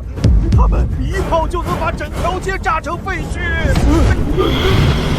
林16，哈哈哈哈！3天期限已到，你们这群无依无靠的底层贱民，识相的立刻跪下交出药膳配方，否则让你们所有人化为飞灰。华莱士，回去告诉你的主子，我给他们3分钟时间撤退，3分钟后仍不肯离去，我便尽数剿灭，绝不留情。死到临头还敢狂妄！五炮开火，把这丫头轰成肉泥！16，锁定他们的能量频率了。华莱士带路暴露了飞艇的原始能量构造，所有弱点全都摸清了。正好，我们清净才置办的重武器，今日正好派上用场。11，动手。收到，内城的诸位，接招！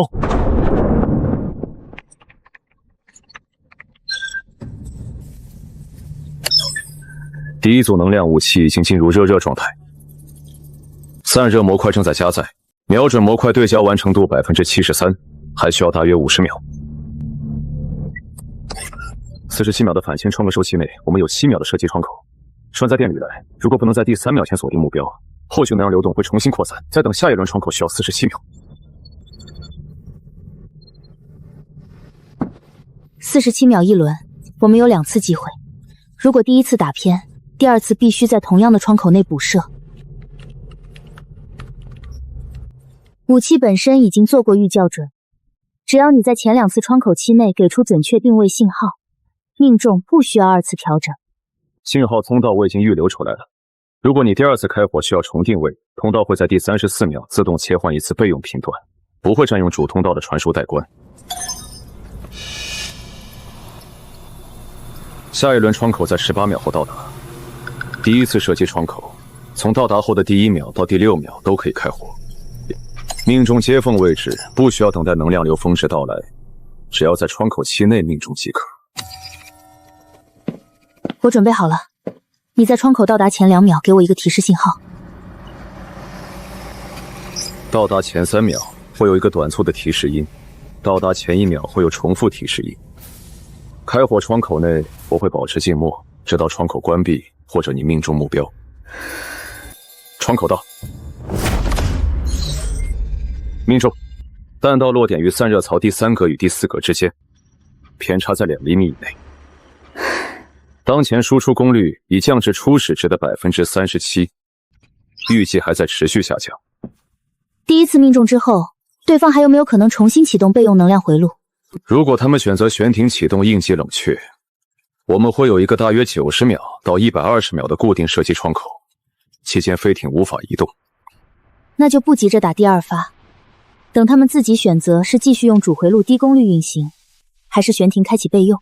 无论他们选择哪一种，对我们都没有坏处。11，第1发命中，飞艇主回路受损，输出功率降到40%以下。目前没有观察到他们转向或启动备用回路，保持现有阵型，不要提前推进。如果他们开始悬停，告诉我。收到，队伍已经散开了，目前在飞艇正下方偏东南方向待命，距离约200米。看到他们尾部的能量光变暗了，确实降了不少。等你下一步指令。他们还没有启动应急冷却，主回路功率目前稳定在35%左右，没有继续下降，也没有回升。他们可能在等我们以为他们降落了就散开，然后趁我们分散的时候再恢复动力。11，队伍别散，等他们自己动。他们不动，我们也不动。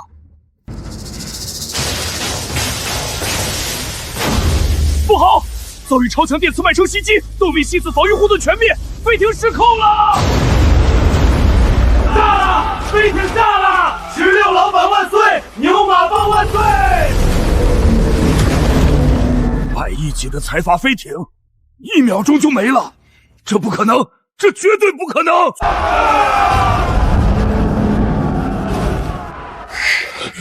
有什么不可能的？第7特种机甲小队执行清洗任务，底层暴民检测到恶意抵抗，判定全员抹杀。这是内城的铁甲卫队，连激光枪都打不穿他们的超合金外壳。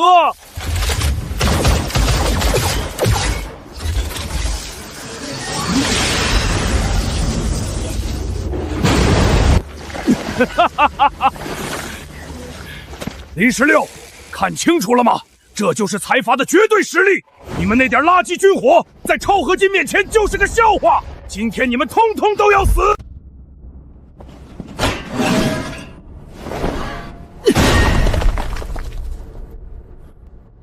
妹妹，老蓝，你们赶紧撤去地下防空洞，这些机甲不怕普通热武器，我来拖住他们。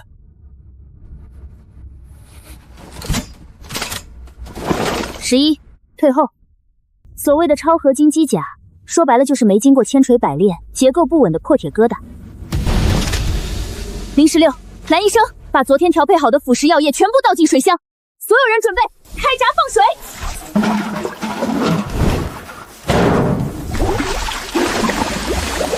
收到，开闸！内城的家伙们，好好尝尝我们黑街的独门手段。愚蠢！普通液体根本破不开我们的合金防护。等等，警告！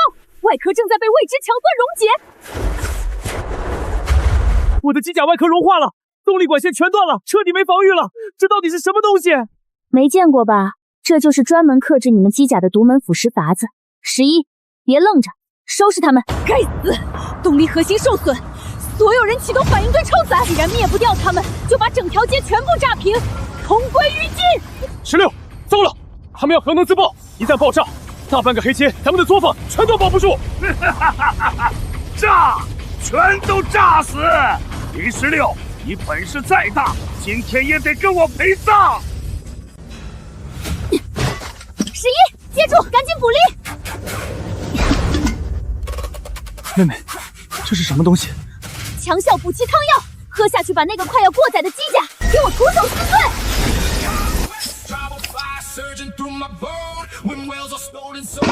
啊！我现在浑身充满力气，上，直接拆了这台机甲。检测到高能生物与逼近，警告，给我停下！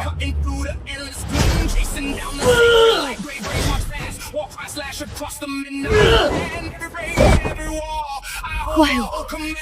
你们这些底层流民根本就是怪物！11色牛逼，牛马帮无敌！号称精锐的特种机甲小队，不过如此。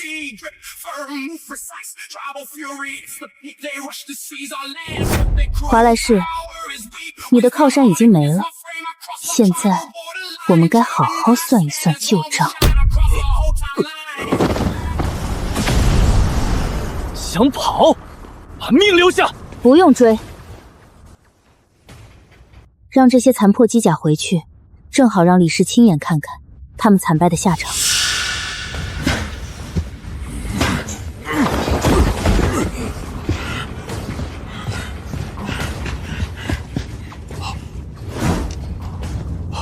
16，华莱士要从后门逃了。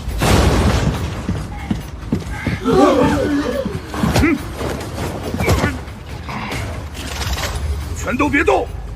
谁敢上前，我直接打死他！李16，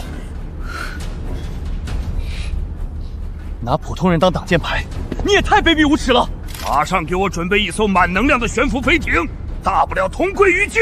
年前你废了我的精神力，如今还想残害黑街百姓，华莱士根本不配为人！哼！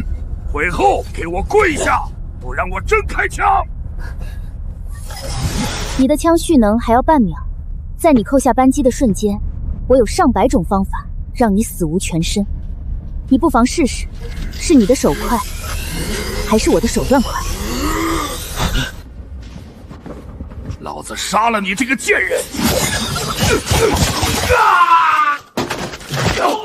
我的腿，我的手，我的能量怎么全消失了？你对我做了什么？一根废钨丝，一把钳子，3天时间打磨，配不配药方取决于书里写的东西，结不结经脉取决于我看了你3天的行动记录。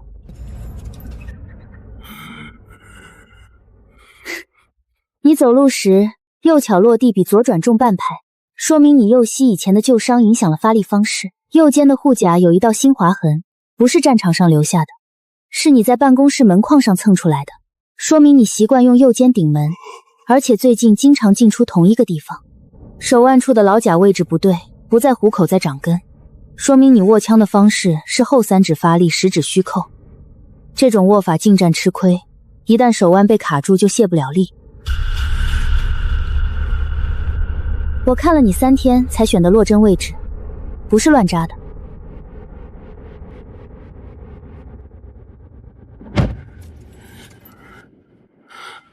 华莱士，你也有今天。你当年砸我诊所的时候说过一句话，你说在黑街治得了病，治不了命。你现在这副样子，你觉得是你的命，还是你自找的？林16，你们别得意，内城李氏财阀不会放过你们的。董事长大人一动手指，星际轨道炮就能把你们轰成宇宙灰尘。我在地狱等着你们。地狱？不好意思，那种地方不归我管，但在黑街，我就是规矩。11，把他扔到辐射最严重的垃圾山核心区去。好嘞，老子早就想这么干了。叛徒清断完了，接下来把华莱士之前占用的3条运输通道清出来，安排人值守。明天开始恢复物资转运。蓝医生，你把车间里能用的东西归个类，不能用的全部拆了当废料回收处理。然后11带人把地面清理干净，换一层新木屑，天黑之前弄完。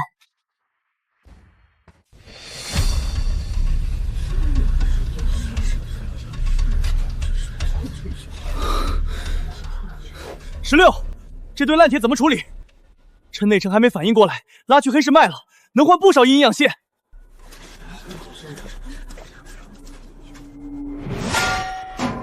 卖废铁，那叫败家。11哥，把这玩意儿的动力核心给我掏出来，配合蓝医生的发电机，今晚我们要电网发电。16老大，发电那可是内城老爷们才能用的东西，咱们黑街到了晚上不都是摸黑熬着吗？从今天起，黑街听我的，牛马帮第一条福利，彻底告别摸黑。哥，动手！哼，得嘞。 16，发电镜组对接完毕，但这核心的燃料撑不了多久，内城的能源卡我们没办法补充。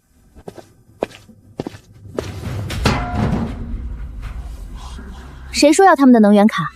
看到这桶没有？勇猛鸭新鲜干粉加上变异星光草捣碎的汁液，这就是我们的药膳萃取燃料。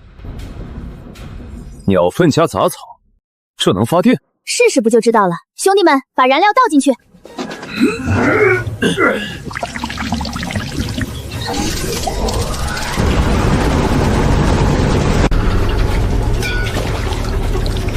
稳住！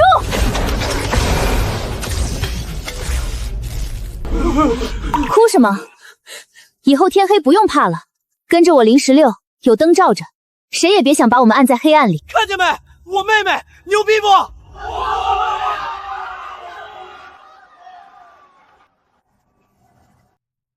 ？16，内城刚发了全网公告，说我们黑街遭遇重度精神污染，切断了营养蟹药品工具的供应。营养蟹库存顶多撑3天。16老大，咱们怎么办？这群黑心的东西，正面打不过就想饿死我们。16，我带保安队去抢他们的补给线。抢，天天就知道抢。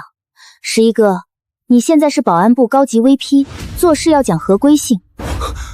那是什么玩意儿？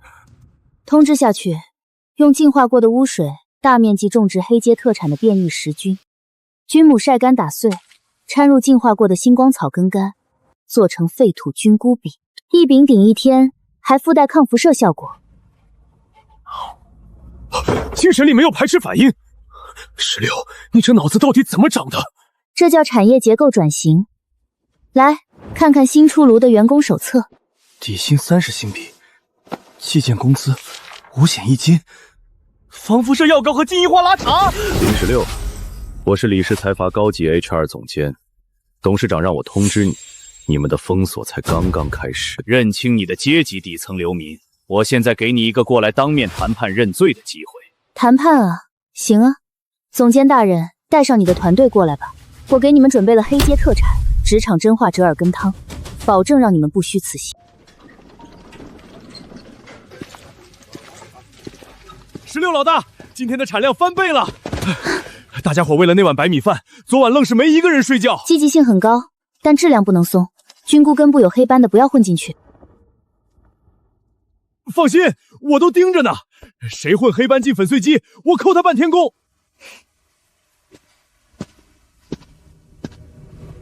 第一批成品，经过污水净化线处理后，抗辐射效果比预期的好。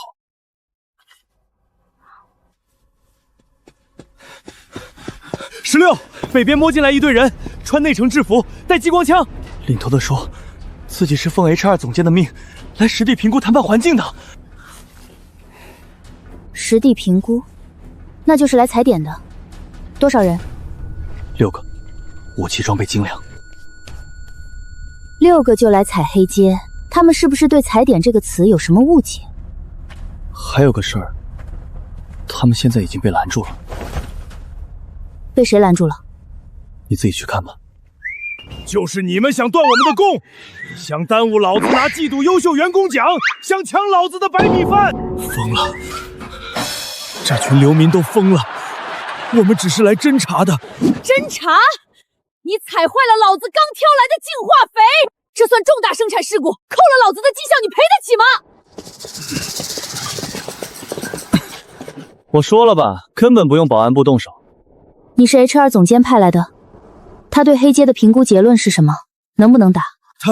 他说评估完环境再决定要不要用武力镇压。那你回去告诉他，黑街的环境评估完，结论是他敢来我就敢收，滚！工友们干得漂亮，全员记大功一次，今晚加餐，每人多发1碗凉茶。侦察队回来了，回来了，董事长，下午3点多回来的，6个人。身上都有不同程度的伤，队长的左臂骨折，有一个队员头部被钝器击伤，现在在医疗部缝针，其余4个人都是淤伤和软组织损伤。6个人一个侦察小队进不了一条流民街。侦察队带回来的消息是，那些流民的状态不正常。他们进入黑街外围之后，大约走了不到300米就被围住了。侦察队长说，他们还没反应过来，围上来的人就已经开始动手了，用的不是武器，是铁锹、水管、废铁条。队长说，那些流民不喊话、不警告、不交流，上来就打，而且有组织。前面的人动手的时候，后面的人已经封住了后退的路。侦察队的人有没有开火？没有授权。侦察队出发前的规定是只侦察不接触不开火。他们被围住的时候试图亮明身份，对方没理。侦察队认为对方在行动之前就已经知道他们会来，提前做了部署。一条流民街提前部署。部署这件事需要情报。情报是哪里来的？谁告诉他们的？还在查。侦察队回来之后，我们调了最近2周黑街外围的所有通讯记录，没有发现异常的频段和流量峰值。侦察队出发的时间是昨天傍晚决定的，只有6个人知道具体时间。宣传部那边没有提前接触过黑街区域，目前没有查到信息泄露的渠道，不需要渠道，他们只需要知道最近财阀会派人进去这件事。知道这件事的人很多，你说没有查到泄露渠道，是因为你查的渠道不对。你把范围收一下，只查前天下午到昨天中午之间，谁在系统里调过黑街外围的地形图、人口分布和治安记录？是，我马上去调。调完地形数据之后，把宣传部的人叫过来。宣传部那边具体什么方向？舆论净化方案，不用等什么正式流程。明天天亮之前，我要看到3条同时铺开的线。明白了。侦察队的人去医疗部处理完伤之后，让他们写一份详细报告，手写，交到行政部存档，你亲自去收。收完之后直接拿给我，不要让行政部的人经手。是。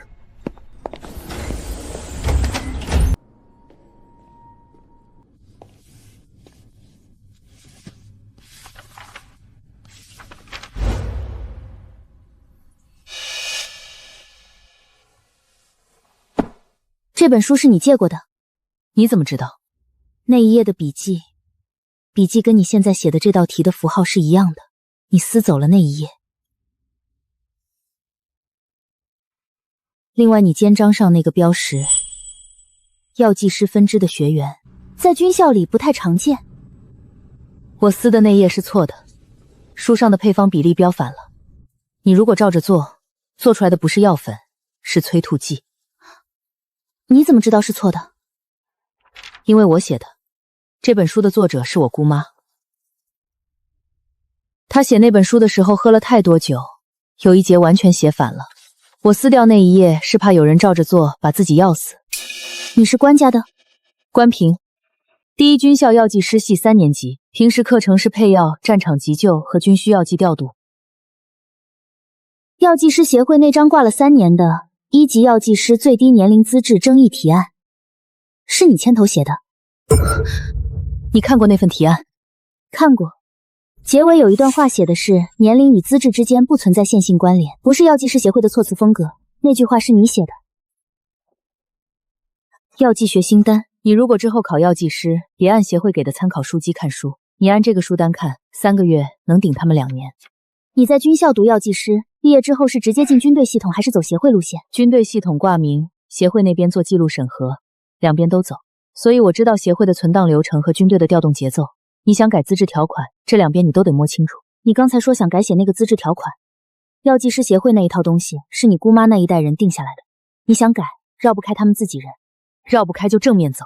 他们的规则里，1级药剂师考试通过的每一条成绩都要在协会存档，成绩单一式3份，1份留协会，1份给考试人，1份给推荐人。我姑妈在协会挂了7年的推荐资质，她愿意填推荐人的名字。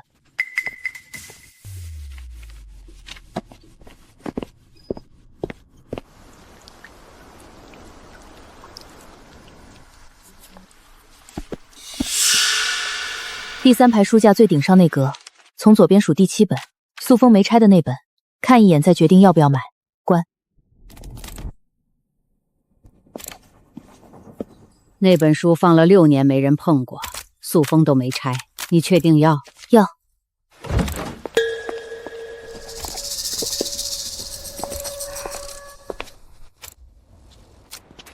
这个你拿着。李振邦那边的人想查你的记录，只查得到你在垃圾星出生没有正经学历的记录。这张纸不在任何系统里，只有这一张，你收好。军校那边你怎么办？你一个在读的药剂师系学生，如果被查到跟黑街的人有接触，记录上会留档。军校的药剂师系有2条规矩，第一条是药剂师的职责是救人，第2条是救人的优先级高于程序的优先级。没声了，内城的台全没了。以前还能听到点风声的，那16老板的直播呢？也没了。内城的频段全被加密了。李振邦这次下的是死手，他把我们和外面彻底隔开了。那个信号塔呢？供电线路断了，我能翻墙进系统，但塔本身没电。最后一次通信是3天前，他说财阀最近在调一批军需物资，方向是内城军校，具体用处没来得及写。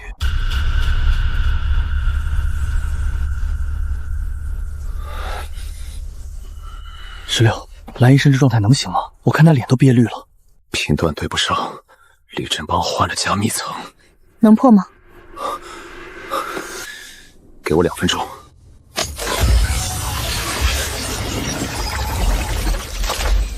接通了，全程联网直播，把镜头对准黑街。林16，立刻关掉那个该死的大字报！你知不知道你这是触犯了联邦信息安全法？认清你的阶级，李董一句话就能把你们彻底抹杀。总监大人辛苦了，阶级不阶级的先放一边，来尝尝我们黑街特产，润润嗓子再谈。少来这套，我不吃流民的垃圾。你给我喝了什么？李振邦就是个彻头彻尾的畜生，他不仅偷税漏税800亿星币，还强迫我帮他伪造财务报表。黑街根本没有重度污染，全是李振邦为了开发新能源矿故意倾倒的辐射废料。总监，你疯了？这正直播呢，老子没疯，老子要劳动仲裁他。李振邦年终奖只发虚拟垃圾币，自己却在内城买原生态小牛排喂狗，我咒他断子绝孙。很好，颗粒度对齐了，哥，把这位职场觉醒者送去休息，给他一杯水。16，你收到了吗？基因崩解机的数据收到了，但不全。你说他们在第1军校里动手了？已经动了。李振邦在部分平民学生的营养液里注射了升级版崩解剂，表面上看是精神力暴增，1周后基因链会彻底崩溃。有没有办法提前检测？我刚把完整的检测流程发给你了，你按那个。我被盯上了，你别回信，千万别撤。现在连军校的苗子都不放过。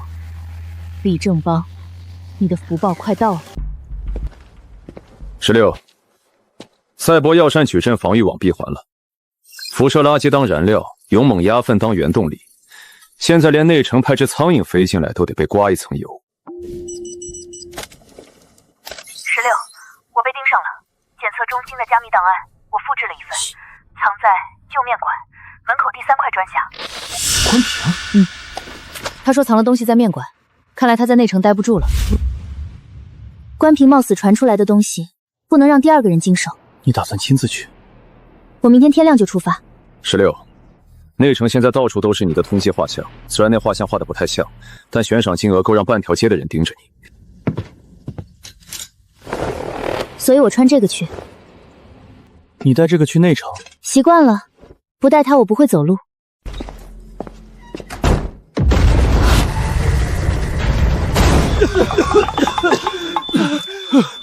老大，是老蓝先卷的，他为了拿这季度的优秀员工白米饭，私自给谷方机加了3倍的勇猛鸭粪。你放屁！是你先为了超产，把变异星光草药渣直接塞进核心舱的，我这叫对齐考核指标。对齐指标？你们2个高管把老娘的资产给对齐成废铁了，3个月年终奖全扣，防辐射5险1金，降到。我可是你亲哥，我不能没有白米饭啊！扣我3个月，不如现在就把我当辐射燃料烧了。都过来看。名单上53个人，全是第1军校今年新入学的贫民区学生，注射时间从2周前开始，每隔3天一批。那现在死了几个？数据上没写死亡人数，但备注栏里有3个名字后面标了红圈。旁边写的是精神力暴增后失去意识，送回原籍休养。回原籍休养，那就是没活着到家。还有一个事儿，今天下午李氏财阀向专利局提交了一份专利申请，你猜是什么？什么？勇猛鸭熏肉工艺。这群王八蛋，那鸟屎是咱们一铲子一铲子挖回来的，他们连屎都要抢。妹妹，咱下一步怎么走？下一步，把店开进去。16，专利局那边出了新动静。专利局收到了第一军校后勤处发来的正式质询函，内容是质问专利局为什么在已有公开技术的情况下，允许李氏财务提交重复性专利申请。函件末尾的署名是第一军校后勤处长。第一军校，他们怎么会掺和进来？上次喝汤那个军校生，还有他同宿舍那个人。你是说那碗精神力安抚汤？他们回去之后，后勤处可能已经拿到了一部分数据。军校不缺钱，但缺能治精神力暴动的药。他们看到财阀在抢我们的专利，比我们还急。16，专利局的最终回复下来了，正式驳回财阀的抢中申请。是关平的频道，他之前失联了这么久。他们已经在军校里动手了。不只是动手，这是完整的时间表。第一批注射是2周前开始的，53个人，名单上一共53个人，全是今年新入学的贫民区学生。你干什么去？我去内城，开店的事不能等了。位置在哪儿？关平之前提过一个地方，医学生物检测中心正对面有一家旧面馆，位置正好。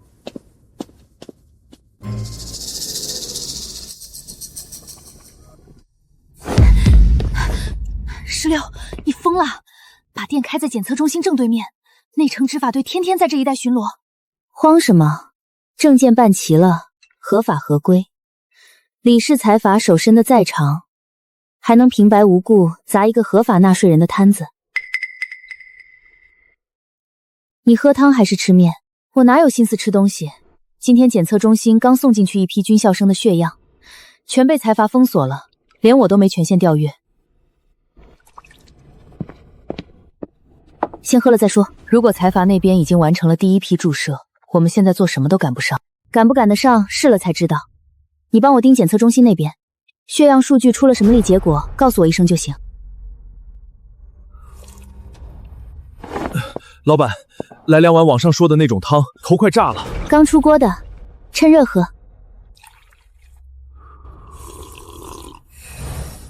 我操，你没事了？不疼了？后脑那根筋不跳了，这汤是什么东西？就一碗汤，比财阀实验室的定向药剂还快，有效就行。下次别等到疼的试不了再来。我先走了，今晚老地方见。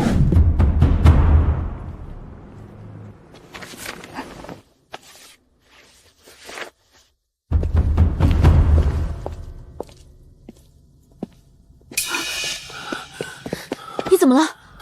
没事，谢谢你了，小姑娘。我坐一下就好，你走吧。你这是精神力暴乱前兆，我不管你，你可就直接嘎巴在这儿了。来，喝了这个。这是什么？梅毒，对你有好处，喝不喝随你。我感觉到我的精神力在修复，这太神奇了！你这里面到底是什么？就是一些草药，你之后可以去检测中心对面找一间药膳体验店喝一锅汤巩固一下。你是哪个大家族的顶级药剂师？我不是内城的人，我住黑街，我只是今晚正好路过。你救了我一次。停，别搞报恩那套，我忙着呢。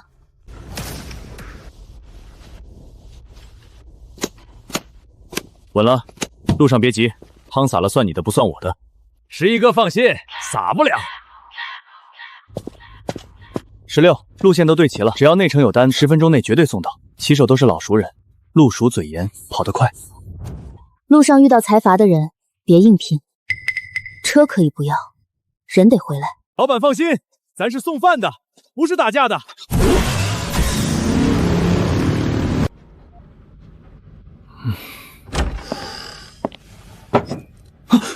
别敲了，我背。这一页的星光法地乱公式还没写。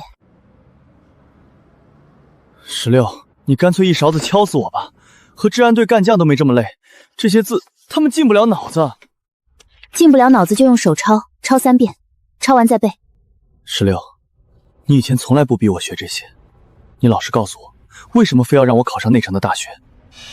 因为黑街太小了，李氏财团随手就能把我们困在里面。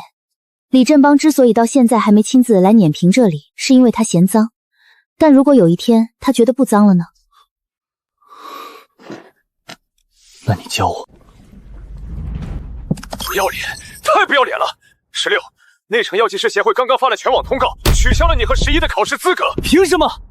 我连着熬了半个月，公式背的都能吐出来，说取消就取消。裁罚向协会施压，我们流失药膳没有经过临床检测，属于非法行医和违禁品研发。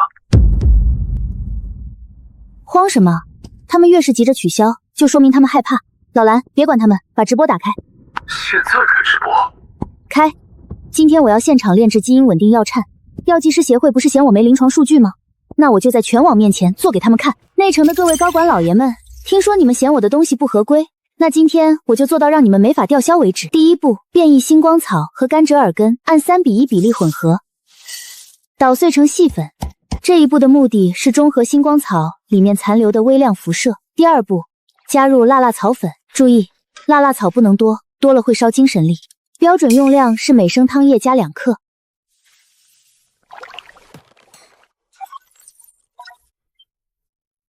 第三步，最后的收尾，诅咒扶松生根切片。这一步必须在关火前30秒完成，早1秒晚1秒，效果都会打折。这就是今天要配的基因稳定药膳，配方和步骤都公开了，谁都能做，但效果怎么样，我不说，让喝了的人自己说。他在直播里的配方步骤我看了，跟之前我喝的药汤里面的成分差不多。那校长，我们……你去送面锦旗，我不方便直接出面。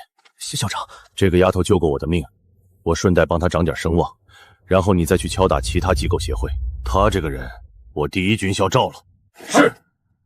考试资格恢复了，药剂师协会连发3封道歉信，措辞一次比一次客气。第一封说是系统羞辱错误，第二封说是审核流程存在如漏，第三封问能不能采购一批你们的药膳用于官方评审。采购？他们白天不是刚说我们是违禁品吗？上午发通告，下午就采购，翻脸比翻书还快。那是白天，白天他们要维护协会的权威，晚上要维护协会的业绩。再不采购新货，下季度的报表不好看。所以道歉信写的不是我们错了，写的是市场确实需要你们，差别不大，但他们自己觉得体面一些。校长送来锦旗之后，军校有没有后续动作？军校后勤处今天下午发了一份意向函，内容是希望与黑街药膳体验店建立长期定点供应合作关系，措辞相当正规，盖了公章，落款是后勤处副主任，没有提锦旗的事，也没有提考试的事，就是一份供货合同意向书。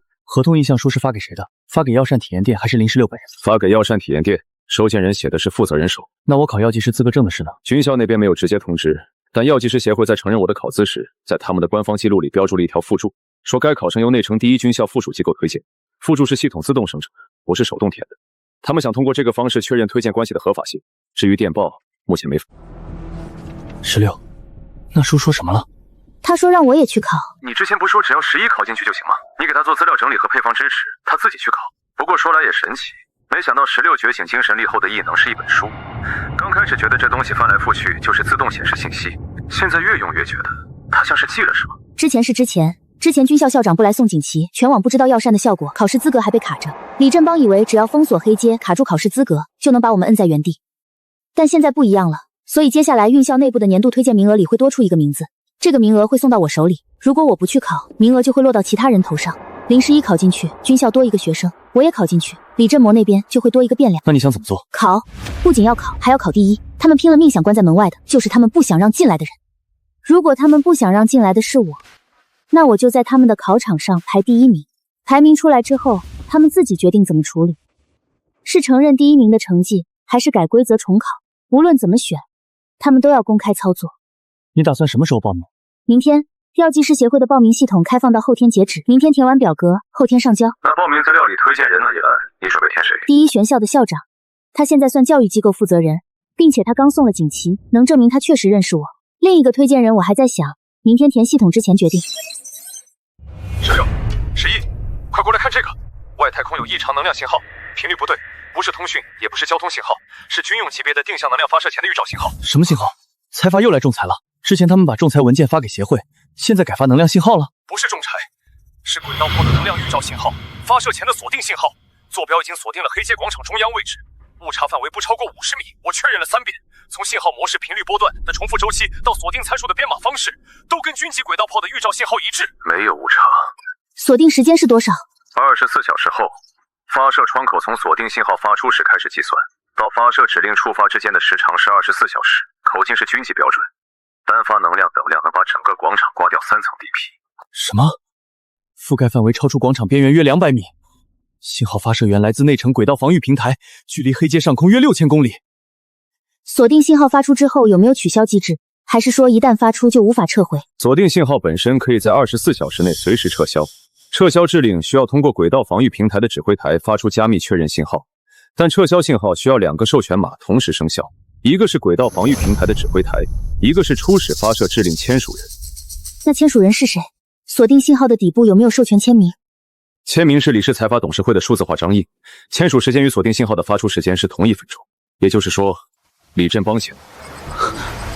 一些非法武装组织已被联邦定性为反联邦势力，鉴于你们顽固不化，拒绝归顺，24小时后，内城将执行轨道炮毁灭性清除。坐标已经锁定，你们愿意投降的，现在可以步行离开黑街范围，留下的人在清理执行前自动视为放弃生存权。轨道炮，那是能把整条街掀掉的玩意儿。跑啊！再不跑连灰都不剩了！都给我站住！慌什么？腿长能跑得过太空落下来的激光吗？从锁定到落地，你跑得到黑街边缘吗？轨道炮落地时间不超过10秒，10秒我能跑500米，黑街边离这里5公里。那你跑啊！你跑500米，炮落地你死；你站在这儿，炮落地你也死，有什么区别？跑不跑它都炸，先弄清楚炸不炸，再决定跑不跑。林16，交出核心数据和所有药剂配方，跪下认罪，我可以撤回命令。李振邦，你少跟我玩这套空手套白狼。我交配方，你撤命令，撤完再发一道命令，谁拦得住你？你拿话来换我的货，你的话值几个钱？你的配方不值钱，那你留着，黑街被炸平之后，配方跟着一起熔掉。炸平黑街，你损失更大。黑街的药剂产能占内城周边辐射病用药总量的40%，你内城的药价涨多少？你算过没有？你董事会那帮人不会让你炸。董事会已经通过了决议，你是在拖延时间。你把黑街炸了，内城药价翻3倍，你财阀的药厂产能不够填缺口，到时候患者上街，你的股票跌多少？你董事会算过这笔账吗？你一个流民跟我说股票？我说的是你的钱袋子。你不在乎人命，你在乎股价。16，轨道炮的能量信号数据我已经整理完了，锁定时间、坐标、授权签名都有。老蓝，把刚才截获的轨道炮能量信号数据原封不动给我发到全星际主频段。李振邦不是想让我跪吗？我让他先给全星际跪一个。发完了，全网同步，3个主频段都在转发了。你发了什么？你刚才那段全新广播之外的东西，轨道炮的瞄准数据、锁定坐标、授权签名的记录，全星际都在看。你猜，他们看到轨道炮瞄准的是贫民区的时候，会喊你董事长，还是喊你屠夫？那个授权签名不在公开渠道可查范围内，不需要查。你猜到时候还有多少人愿意听你说话？你在威胁我？我在转播，你发全书广播的时候，你也在威胁我。我现在只是让更多人听你威胁。轨道炮的锁定数据在公众频道上停留时间越长，对你越不利。你自己决定继续炸还是撤回命令。你还有23小时50分钟，自己算。转发量已经突破2000万了，听见没有？2000万人在看你的脸。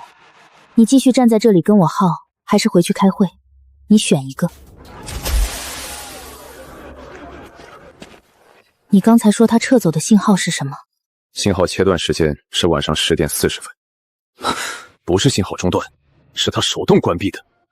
切断之前有一组内部通讯信号从同一个频道发出来，内容被加密了，但目标地址指向内城行政厅。行政厅？他打完轨道炮威胁之后发消息给行政厅，说明他内部也在走流程。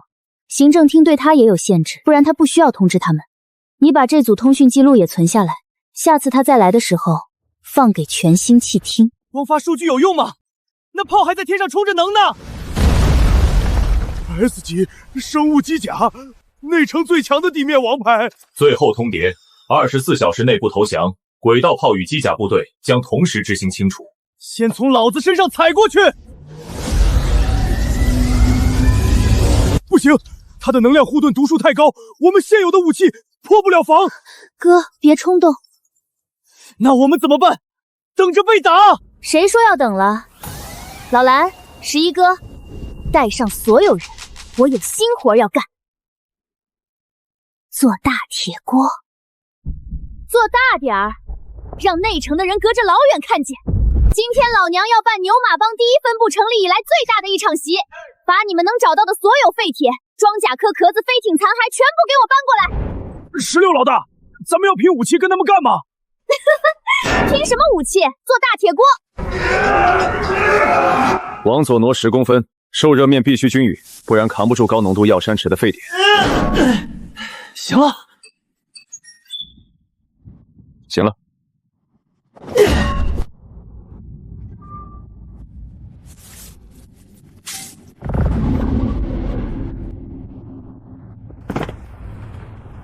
告诉所有人，今晚抓紧休息，明天天亮，听我口令，正式生活。喝了，干得过就干，干不过就跑，别硬撑。得嘞。精神力波幅突破地级，还在涨，细胞活性翻了3倍。11，你现在感觉怎么样？感觉能拆2辆。能量刃被徒手接住了，不可能！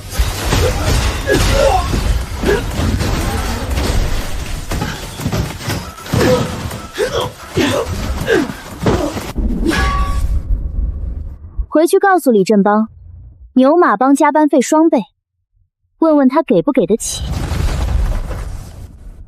16，能量读数正常，铁锅没裂。那就继续熬。16，地面机甲退了，但天上的炮还在充能，倒计时显示还有11个小时，还有时间。我带人摸进内城，去端了他们的控制室。来不及，从黑街到内城核心区来回至少6个小时。那怎么办？轨道炮锁定的是整个黑街的坐标，铁锅防不住从天上下来的东西。基地里剩下的药材还有多少？变异星光草、折2期、诅咒芙蓉根基，加起来还有10几吨，本来是留着下个季度用的。全都用上，装车，运到火山口去。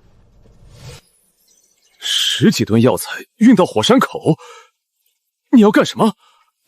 熬汤，熬一波够整颗星球喝的大锅汤。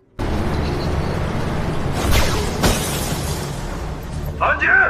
不准靠地原地卸车，人员下车接受检查。车队继续往前开，这里我来挡。你一个人怎么挡10辆装甲车？他们有激光枪，你手里就一根铁棍子。你开你的车，别管我怎么挡。财阀把面的秘密。他们要是能打中我，我早就躺在地上。往前开，别停！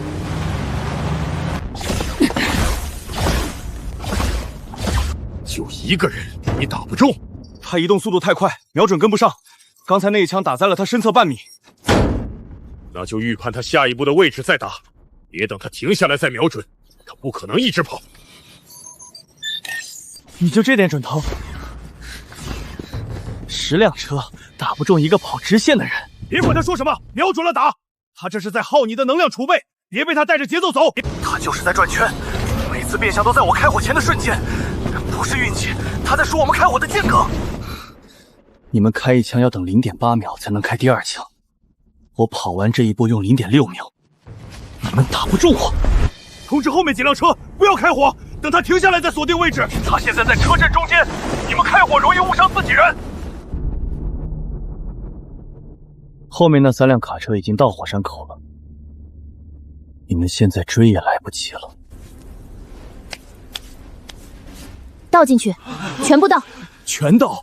这些药材是我们3辆卡车运了2天的量，全倒进去会不会？倒。烧完一批再运下一批，现在不烧，等财阀的飞艇落下来就来不及了。可是这些药材熬成药膏，能卖很多钱，就这么烧了。药膏值钱还是黑街值钱？烧完这批能挡住他们的飞艇，比卖出几万盒药膏都值。动手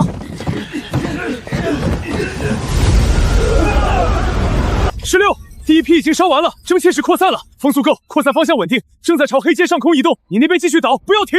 第2排的箱子全部推到边缘，不用管岛的均不均匀，只要全部落到熔岩上就行。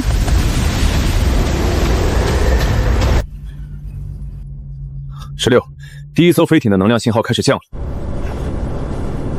10分钟之后，如果蒸汽浓度达到他们发动机的吸入零时，核心动力舱会直接停机。转速降到多少了？有没有超过50%？第一艘降到63%了，还在继续降。第二艘刚进入蒸汽层边缘，还没开始降。如果他们2艘同时进入高浓度区域，停下会比我们预想的更快。盯紧第二艘的度数，它一降就告诉我，不用等降到50%，只要开始降就通知我。第一艘降到42%了，第二艘也开始降了，刚才在97%，现在89%了，降速在加快。继续报，每降10%报一次。第二艘70%有，68%、54%，第三艘也进覆盖区了，动力舱降的比前2艘还快，信号变动明显。3艘都在降。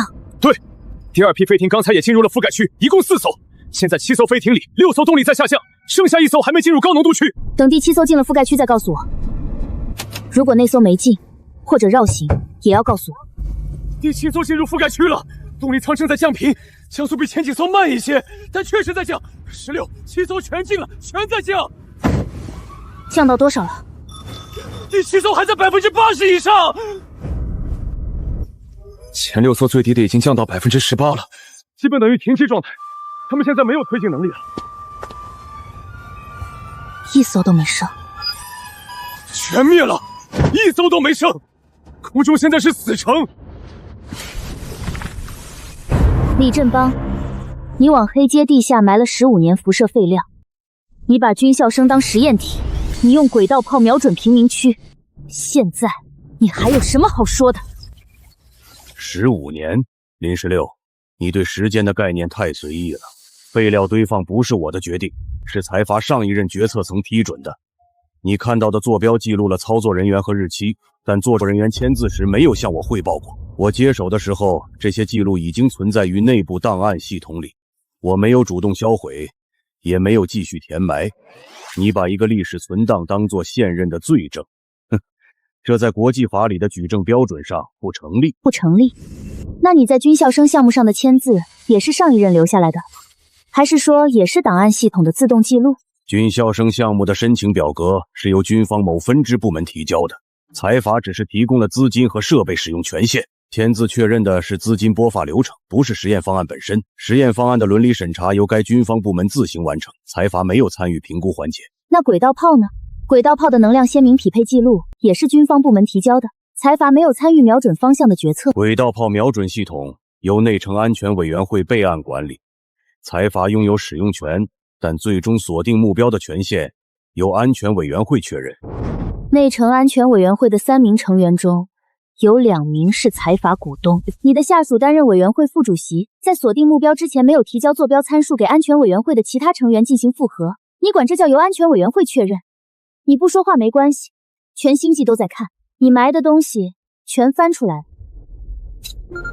林16女士，太空轨道炮的锁定已由我方强制解除。监控记录显示，锁定信号持续时间为3小时17分钟，期间没有实际发射指令记录。轨道炮本身已切换至联邦军事系统直控状态。李氏财阀董事长李振邦涉嫌违反星际人道主义罪等36项重罪，已正式逮捕。逮捕由联邦最高法院军事审判庭签署。逮捕了，人现在在哪儿？是已经在押解途中了，还是还在内城的办公大楼里等着走交接手续？已经进入押解程序，目前正在将当事人从内城拘留中心传送至联邦第3司法兴狱。移送流程预计持续24个标准小时。你这边不需要进入内城配合调查，只需做一份案件陈述。陈述做完以后，联邦将重新评估黑街的行政区划地位和物资供应保障方案。陈述可以做，但陈述需要的材料，我要先把黑街这边的物资库存核对完，才能整理出来。明天做。文件收到了，联邦档案局发的，标题是关于黑街区域行政地位与物资供应保障的重置方案。他们问你要不要参加重评听证会，时间定在14天后，在内城行政大厅开。听证会去不去，等明天整理完物资再看。你先把这封文件的附件保存一份，转到作坊的通讯终端上。保存了。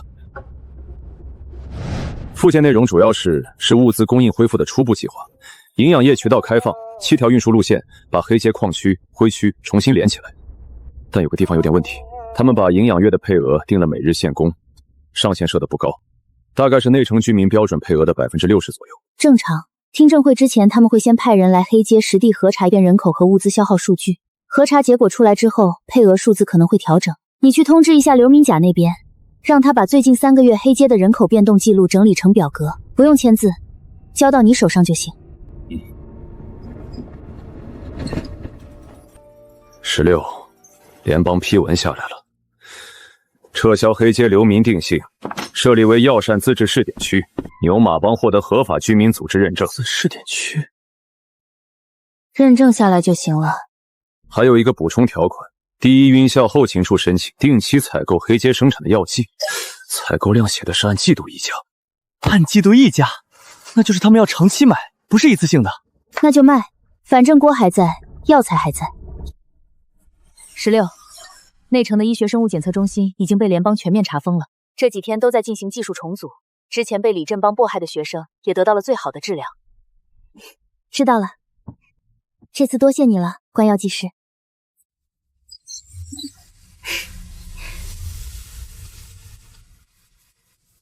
老蓝，11哥，黑街的事儿算翻篇了，接下来咱们也该去准备我们自己的终极考核了。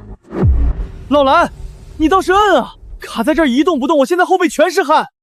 11，你别催，我这正在调配节点的心理防线，这要是没过，咱们黑街可就少了一个机械高管了。哥，你别晃了。中了！11考上了！我这种在大街上刨垃圾、抡钢管的流民，也能去奥菲斯星上大学了？真考上了。11哥，从今天起，你不是什么垃圾星的流民，你是正儿八经的机械工程系高材生。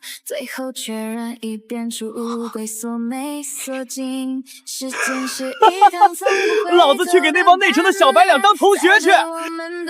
行了，把汤干了，走，今晚全街摆宴，请你吃顿好的。11哥，哦不，11高管，以后去了奥菲斯星，可别忘了咱们黑街的兄弟啊！忘不了，老子去内城学了造飞艇，回来给咱们黑街一人发一架，来，干了这盆汤！怎么不跟着过去热闹热闹？11今晚高兴的都快把装甲车砸了。不了，看他们吃得饱，我就算完成这阶段的任务。老蓝，等11哥出发去学校的时候，我也快走了。猜到，你这种人，黑街这块垃圾地迟早是留不住的。我走了牛马帮第1分部，还有这几万号打工人的铁饭碗，你得给我看紧了。要是被新来的财阀给优化了，我回来扒了你的皮。放心吧，老板，黑街我给你死死守着。16，内城药剂师协会那边，关平已经帮你把1级药剂师的考试报名表递上去了。不过，你真不让第1全校的校长帮你写封推荐信？有他那张老脸担保，你连这125本参考书都不用看，直接就能进面试。算了吧，走侯门拿到的证，内城那帮用鼻孔看人的药剂师能服气？他们最喜欢拿学历和规矩卡人，那我就在他们的脸打烂。行，那你慢慢啃，我去外头看着那帮小子熬汤。第3锅的辣辣草放早了，得盯着他们改过来。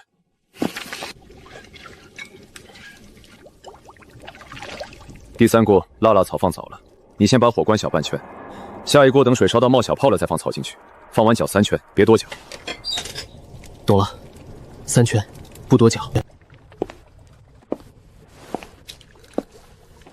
看完了？还差3章，今晚能看完。你把那本星际药剂学基础翻完的时候，你在低温萃取那节画了一行线，那节有什么问题？低温萃取那节第3段举例用的是汉罗壳提取物，但汉罗壳的有效成分在40度以上会分解。如果按照他写的低温标准来提取，实际上什么也提不来。我查了附录的参考文献，那条引用来源是错的。你一个考生，看校考书还能找出编书人的毛病？找出来总比考试的时候才发现好。你继续盯着他们熬汤，我上去把最后3章看完。唉，前世被老板逼着天天加班到凌晨4点，没想到换了个世界，老娘还得为了考试熬通宵。行了，连你都催我睡觉。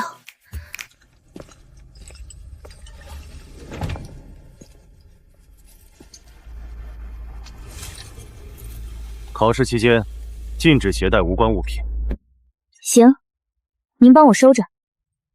待会儿实操的时候，要是搅拌棒不好用，记得还我。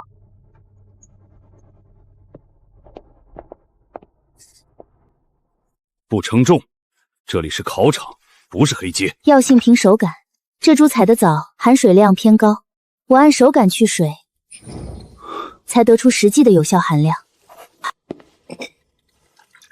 时间少了4分钟，省了什么？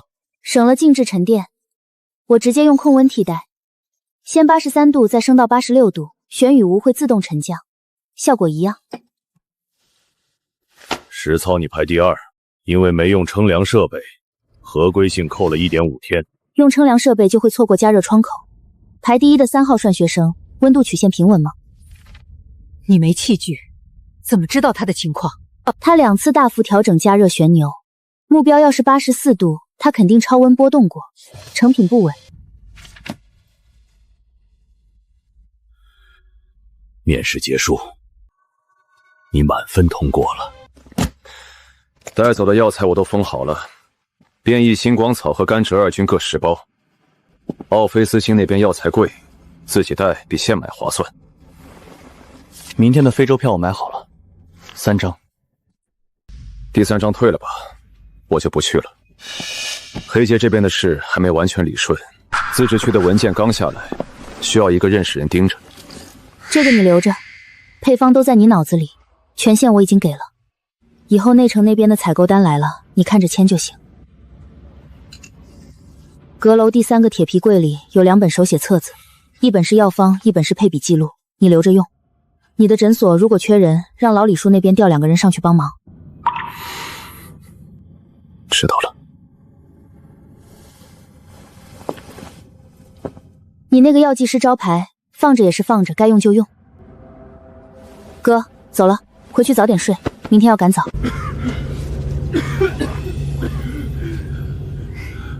16老板，那边的非洲要是做不惯，黑街随时等你们回来，作坊的位置还给你们留着。汤记得每天熬，药渣别倒，晾干了收起来，晒够3个日头还能做第2批。你们有事找老李叔，我走之后作坊交给他管，他怎么配药，怎么分装，怎么做账都清楚。11哥，去了那边要是受了欺负，随时发消息，咱们全街几万人坐飞艇过去给你们撑腰。还回来吗？回，等我学完。回去吧，好好熬汤，等我学成回来，给你们造大飞船。